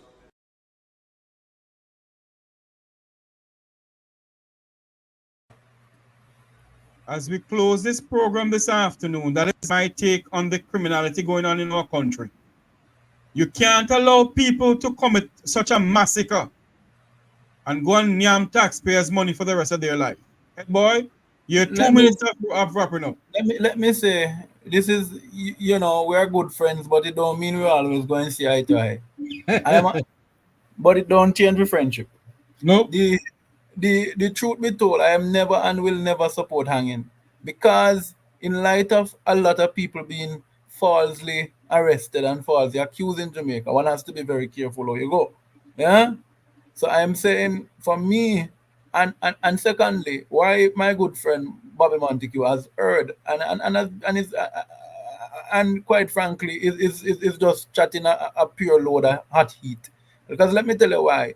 There are signatories to the Geneva Convention on Human Rights. True. One, they're also signatory, right, to the convention and the treatment of prisoners and different things. So, and under these conventions, they receive funds. So because you have some licky politician like Bobby Montague, me say so, I'm a friend, right? Him can run him out, but there would be no funding for Jamaica security apparatus. The first thing would come from the state. Is like what happened when they wanted to get rid of Owen Ellington as commissioner. What did they do? They made sure no guns were given to Jamaica nor any ballistic vests. They couldn't buy none from the US. Yeah? So I am saying you have to be careful how you go down certain road. I know we are in a moment of sensationalism. Yeah? And because we are being fed this heavy diet, this is the only time I agree with Trump, you know. A lot of this is fake news that is meant to work up, because to this day why can't we get what is the connection between the death of Mr. Shaw and this shooting in Clarendon? True. Because the first statement we got from the police was that these players were overseas. Then all of a sudden them back off now, them stop talking about overseas. So we need to, I'm telling you, when you're dealing with the crime, and I've pointed out to you, these police officers are now at the beckoning of certain government officials. Them never the same yard. Them got the same hotel complex. In instances, some of them they with the same girl. So how could you make separation? Until the police force is totally transparent, I would never support hanging. Until the justice system is totally revived and strengthened, I will never support hanging. Yes. And that's my position. Well, this is where we're going to say, I think there's a next, okay, there's a call coming in. One moment. All right, good afternoon, caller. Welcome to the program. Yes, good afternoon. Yes, so a very interesting program, I must first say. But one of the things is, it is my first time on the program, and I was compelled to call today because when I hear everything that is going on, you know, we have to put our 2 cents to things. Yes, ma'am. Right, I'm calling from the land of food and water. But one thing I would really want to say that we are all one Jamaica. Yes, ma'am. And irrespective of your political affiliation, you know, we all have, when it comes down to the end of the day, we are all one Jamaica. And it is going to be a point in our life now where we need to work in unity, right? So sometimes we may separate ourselves politically, but when it comes to certain things, we need to unite ourselves. As the word of God said, united we stand, divided we fall. And when we have situations like this that really happened on Sunday, I don't think now is the time for us to be pointing fingers or to be doing this or we need to be doing that. We need to just come together to see how can this be solved? What can we do? Because when every time we politicize something or we talk about different political parties and all those stuff, we tend to put ourselves into disarray. So the main objective is not met. You understand what I'm saying? Right. The other thing is that we realize that there are different people that is involved in this. We have kids, we have young people, we have male, we have female. So what this basically tells us that it's a broad, it is a broader community that is being affected. So if we need to reach a point in our life where we need to be effective, we have to reach the lives of everybody. Because I heard that a 7-year-old person, child died, something like that. Yes, ma'am. Or our 18-month-old child died too. Yes, ma'am. Okay. I don't know, right. And I heard that a man died and a woman died, right? The fact that the Prime Minister was able to go there, and I know when I saw him held that lady and the tears coming from the lady's face, and then I saw the security minister was there. And you know, as I said to people, no matter what political party you're from, you must be touched. And when I look at that picture, I saw a policeman, tears were coming down his cheek. Right. And then when I watched it on the midday news, I cried when I saw what was going on. So I would beg. Right. I cry because when I look at the whole situation, you know, we reach a point in our lives where we need to sometimes separate ourselves from the old political drama and come together to assist people. Because when you look at the old scenario, you know, the little 18-month-old child, he's not even start kindergarten yet. The little 7-month-old child, maybe he is going grade 2 or he's going into grade 3. So in this situation, sir, everybody is being touched. Everybody's life is being touched. And I'm sure that our opposition leader, Mr. Mark Golding, he's not happy. I am sure that Andrew Holness is not happy. I am sure the whole parliament is not happy. Nobody is happy. The church is not happy about what is going on. We need to come together. We need to know when to separate politics and when to unite. And I think this is the time when we need to unite. I think so. It's a time for us to unite, show our moral support to these people. Yes, and not only that, sir, remember that the entire parish of Clarendon now is being affected. And I hear Mr. Horace Chang said something. And I you know, it really touches me. When Mr. Chang he said he remembers something like this happened in St. James. And he said he did not really did anything that much. And at the end of it, there was 23 lives that was lost. I don't know if you heard when Mr. Chang said that. I remember. But you know what Mr. Chang said now? Mr. Chang said, based on his past experience, he would not want that to happen. So he's shutting down the entire parish of Clarendon. So we do learn from our mistake. And Mr. I am so touched. I agree with you. I agree with what he's saying, shutting down the entire Clarendon. But what they should do is shut down the Minister of National Security parish too. Lord Jesus, sir, James is a bad parish too, you know, ma'am. Right. But and he's a member of parliament from some part of St. James, along with Marlene Malahoo Fort and the member from the member who's the Minister of Tourism. Anyway, I understand, sir. I understand 100% what you're saying. I do endorse and I understand everything that you're saying. But remember, let me tell you, and I will say this to people: let us remember that the Andrew Holness is not coming out of his house to commit this crime. Malahoo Fort is not coming out of our house to commit this crime. Neither Mark Golding, neither Peter Bunting. We have our own citizens who are the person that are turning the guns on each other. You know what I mean? So it begins with me and it begins with you. I want you to understand. Good governance, listen, my darling, good governance must be maintained. But as I said to you, I have never heard of the Prime Minister come and take a gun and shoot somebody. You know, you about that. I don't hear of Horace Chang. I don't hear of Mark Golding. They have to be the one that is leading the sheep. It begins with you and it begins with me. So even though persons will be bashing Mark Golding, bashing Andrew Holness, then go so Horace Chang, the fact is that who is committing the crime. The crime comes from your community. It comes from the house. So if you can look within yourself, as I'm saying to you, so I want to understand what I'm saying. Because I'm very passionate. Look within yourself. Yes, I understand, but you have 2 minutes leave because I have next call coming in. Go ahead.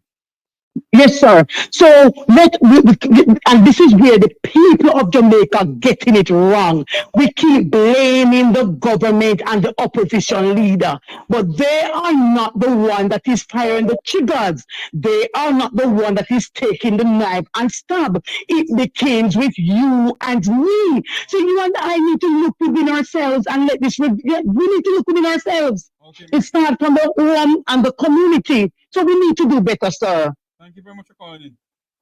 All right, and you do have a set a blessed day now. Yes, ma'am, and remember to like, share, and subscribe to the channel. Thank you. Yeah, man, no problem. Yeah, right. Good afternoon. Welcome to the Make Talk program. You're live. Hello, good afternoon. Hello? Hello, I'm still on the line. Let me hang up. Okay.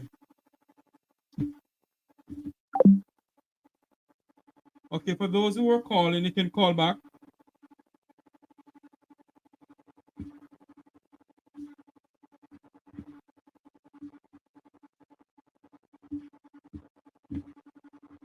The numbers to call is 954-529-8030 is also a WhatsApp call.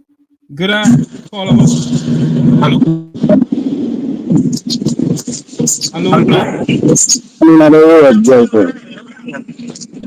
Yes, turn on the TV. Yes, turn on the TV. Yes, Mr. Jeffrey, man in the road, you know. Yeah, Jeffrey, we're going with the killing that it bad, yes. We all know it bad. But Jeffrey, you can't run a country with emotion, you know. With emotions. You can't run a country with emotions. Remember the man in the road called you the other day, Jeffrey, and tell you what he think was going to happen. You're going to run a curfew and kill some more victims. Kill some more victims. You can't run a country with emotion, Jeffrey. Everybody sees that it goes to the victim, the people, and who will get murdered. We can't use emotion and take your security services and create some more victims. We talked to a man yesterday, Jeffrey, not Mr. Finley, the next man. We can give a test to what we are going to say right now. What I go on right now, Jeffrey, is the farm, the trees them where the politician them plant come to maturity. Jeffrey, about 25 years ago, 25, 27 years ago, I happened to have some runnings in a place called, them time the meeting was good, you could sleep all about the roadside. I happened to run into a place named Sevens. Sevens and Mapen. The man you was talking with yesterday can give a test to that. There was a little... There was a little area around there named Sevens, named Little Valley. What I saw there, Jeffrey, I said to my friend, this not look good. This not going to end up good. The man where you're not talking yesterday can give you a little history about Little Valley and who. Now, I'm going to talk about when the emotion is done. So, we talk another day. Yeah. Good afternoon. Welcome to the program. You're live.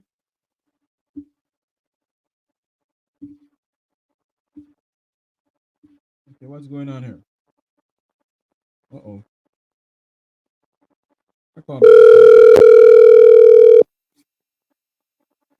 The number to call is 9545. I call about this person here that we're calling us. Good afternoon. Welcome to the program. You're live. Hello. Hello? Hello, Jeffrey. How are you doing? I am here looking and living like Mutty Perkins. Yes, sir. I lady that called a while ago. I understand her passion, you see. But I don't think she's looking at the issue from a deeper standard. Yes. You know what I'm saying? Yes. These politicians over the years fail the young people there. And if you notice, all the crime that keep happening is because of the young people. If you look at it, all the crime is from the young people. What I tell you, right? It's something failed, you know, something failed in the line. Yes. All the old people understand and know certain crimes they're not gonna do, right? And now all the young people come up, they don't have no opportunity to be a better person. If you, I was when I leave school, you see, I used to worry a lot because I was wondering, what am I going to do now? I don't come out having, you know, CXC and whatever, right? But I was sitting down, looking around, wondering, even though I have peers that can support me, but after a while, you know, you're not going to get no support, right? So, me as a young youth now, I just try to search for something to do, right? Yeah. And the reason why I have to do that now is because the system, the way they set it, you know, even if you feel in school, in literacy, they don't have something back up. She said, boy, let me try the youth come over here, so training. Like you got that skill, so you don't have to do badness, right? All you do is get up and bloom the youth and want to kill the youth. Whatever the Prime Minister said, and that press briefing that they have, Yes. right? Tears come to my eye when we hear it. Why is that so? Tears come to my eye because as a young youth, we grew up in the garrison. A lot of things I could have done wrong, but because of a better opportunity for me coming overseas, I'm able to escape that. I'm going to ask you a question now, Jeffrey. You don't think those young youth that is doing all the crimes, they want a better opportunity?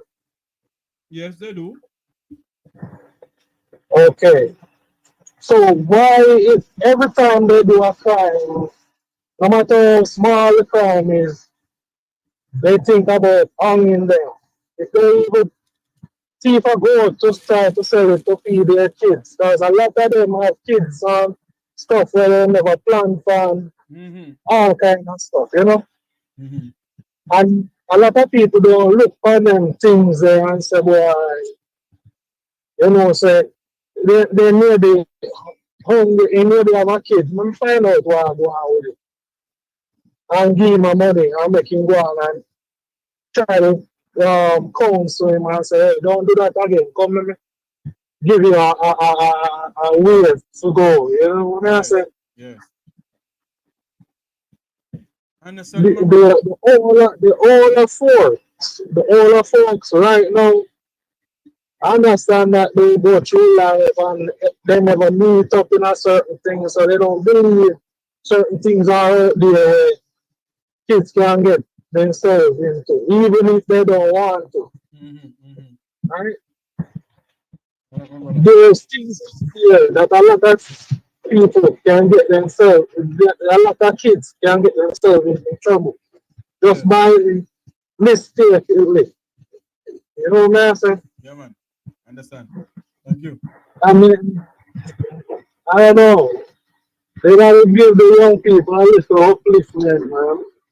If this crime not going to stop. True. True. It's not going to stop if we don't uplift the young people instead of beating them down every day, because they are the other one up after the guys gone, you know? When you are folks down, the younger youth there, you know? Yeah. Right, thanks much for calling. Thanks for listening. All right. Yeah, man. Call back anytime. Thank you. All right. Yeah. Wow. Let me get back this person who was calling us. Hold on.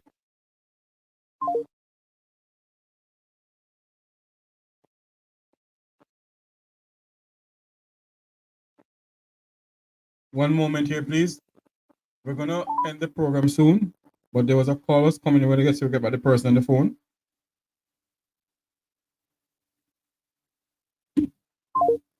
No answer coming in. Let me see if I can get back the person. One moment again for us, please. A call back the person. Or hit it. Yes. Good afternoon. Welcome to the Mekota program. You're live. Jeffrey. Yes. I have a question. When will all this violence in Jamaica stop? It's a very good question, my friend.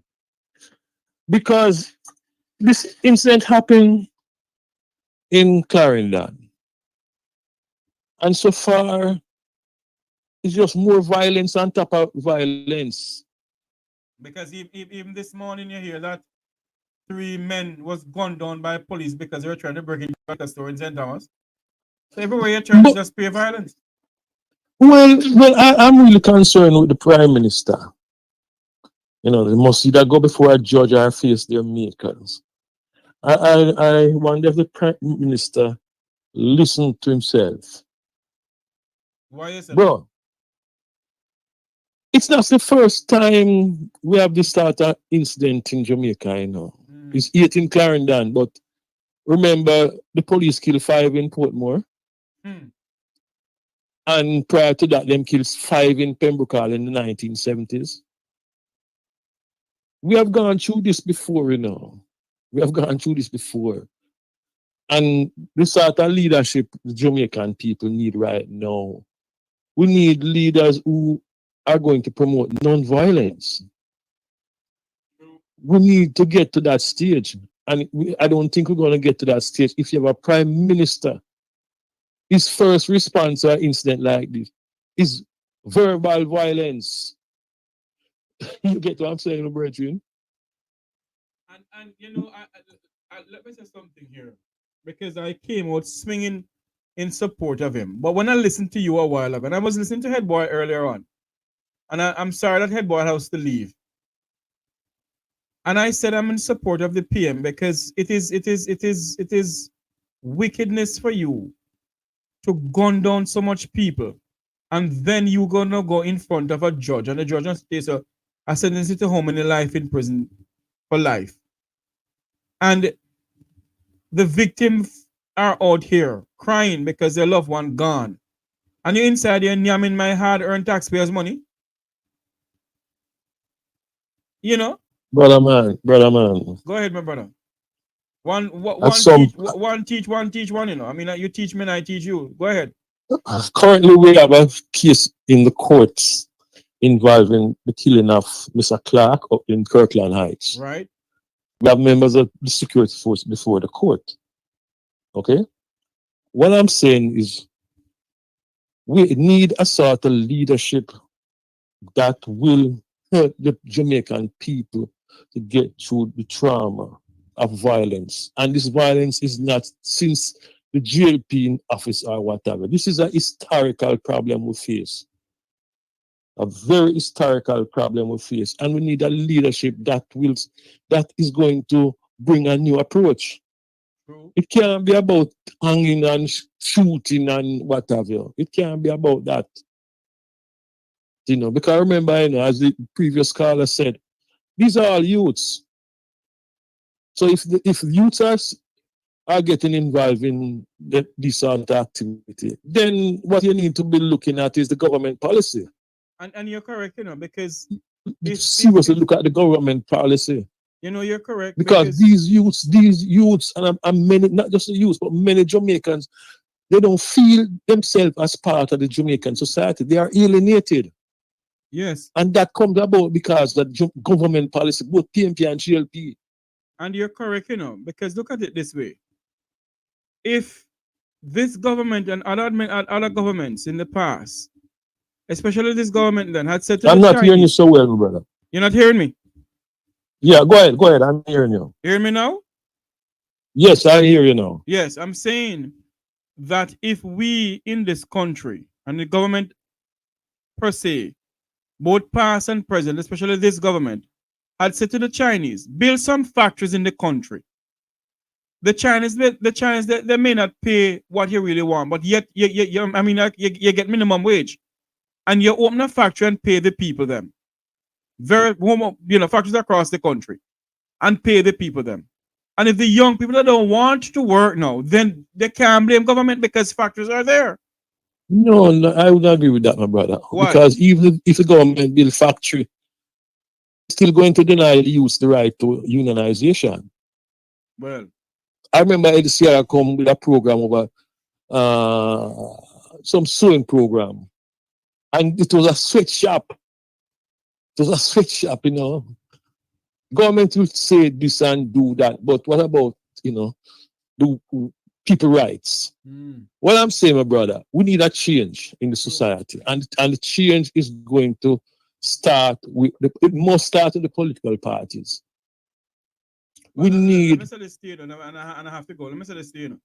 The change that we seek in Jamaica will never ever come from either the People's National Party or the Jamaica Labour Party.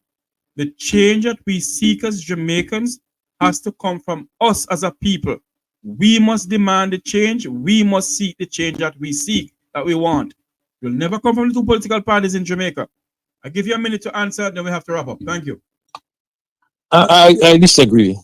Okay. I disagree because over the years, despite the problems with the politician and what have you, you know, the both political parties, they have played a role in the society. Yes. You know, they have played a role. So, and it's not all bad. It's not all bad on the GLP side or all bad on the PMP side. What we need is a leadership that is committed to a non-violent society. We need a leadership that's going to say, listen, we are committed to building a non-violent society and put in place the measures to support that. You know, one shot fire and the next man going to parliament and a shout out about hang them. You know, the violence begets violence. And it's time we move away from that model. I know you have I'll give you a minute. Let me answer this question rather. To solve Jamaica's problem that we face in our country, what should we do as a people and as the government down there? I'll give you a minute to answer because I truly have to go. Go ahead. Policy makers need to sit and talk with the people in the community, the ordinary people, and get them involvement. Crime fighting can't just depend on the soldier. It's going to require citizen involvement. And to do that, you have to create a sort of democratic process that include and engage the people. This top-down thing where man from up at the top provide suggest solution to the problem we face down at the bottom. It not gonna work. It not gonna work, my brother. As I said yesterday, the politicians need to trust the people.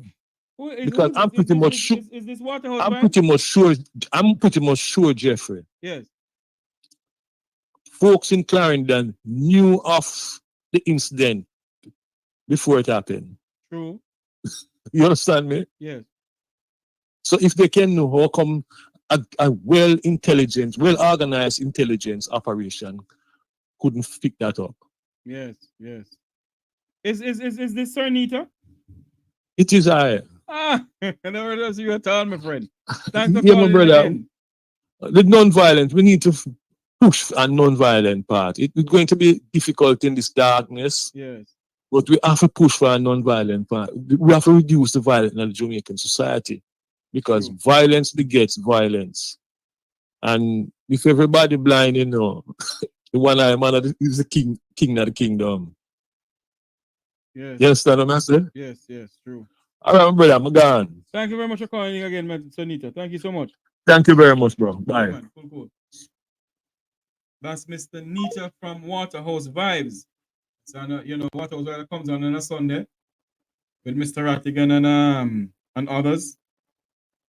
Mr. Nita there calling into the program. He was on the program recently, he called in today. I want to say thank you for calling in. One moment for me. I have to wrap the program up.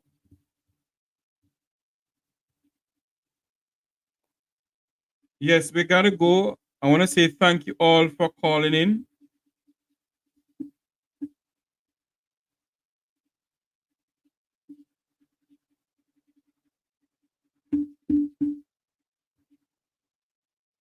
I want to say thank you all for calling in. Thank you all for being a part of the program.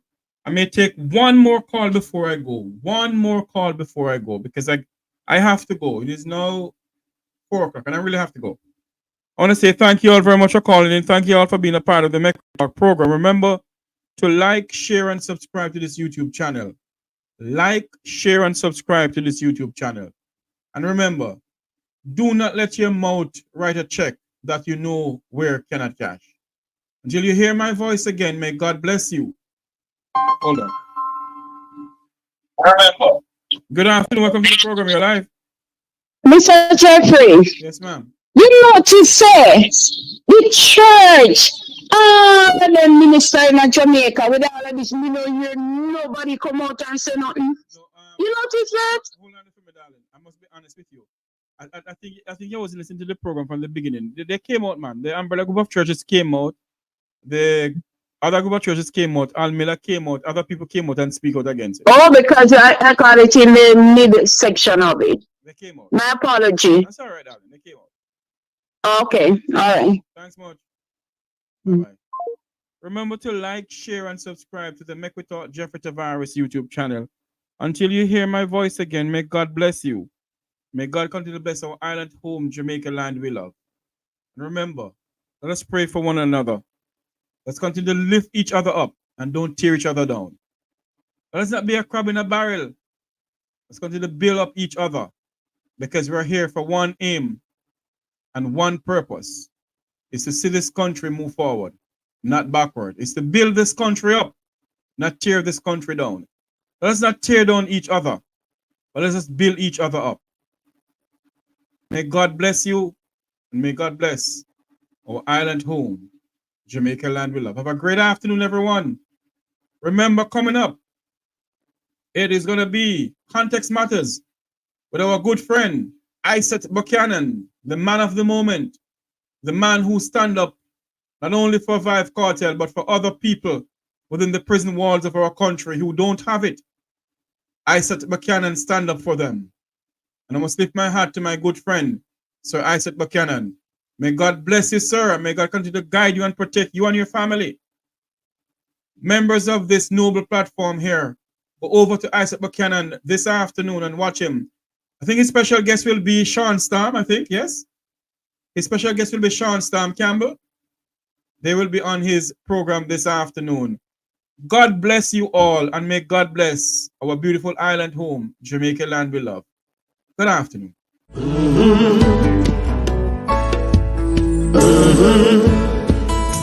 When the game gets rough and this life just seems so tough, make we talk, my people, make we talk.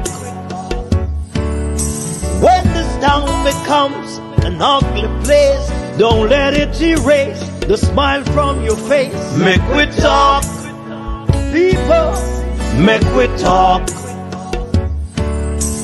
Conversation is the key, a guiding light for you and me. Spark a talk and you will see. Conflict solver A to Z. World leaders master the art of self-defense just by talk. So people, make we talk. Hey, we're living in a world that on ourselves we must depend. Make we talk.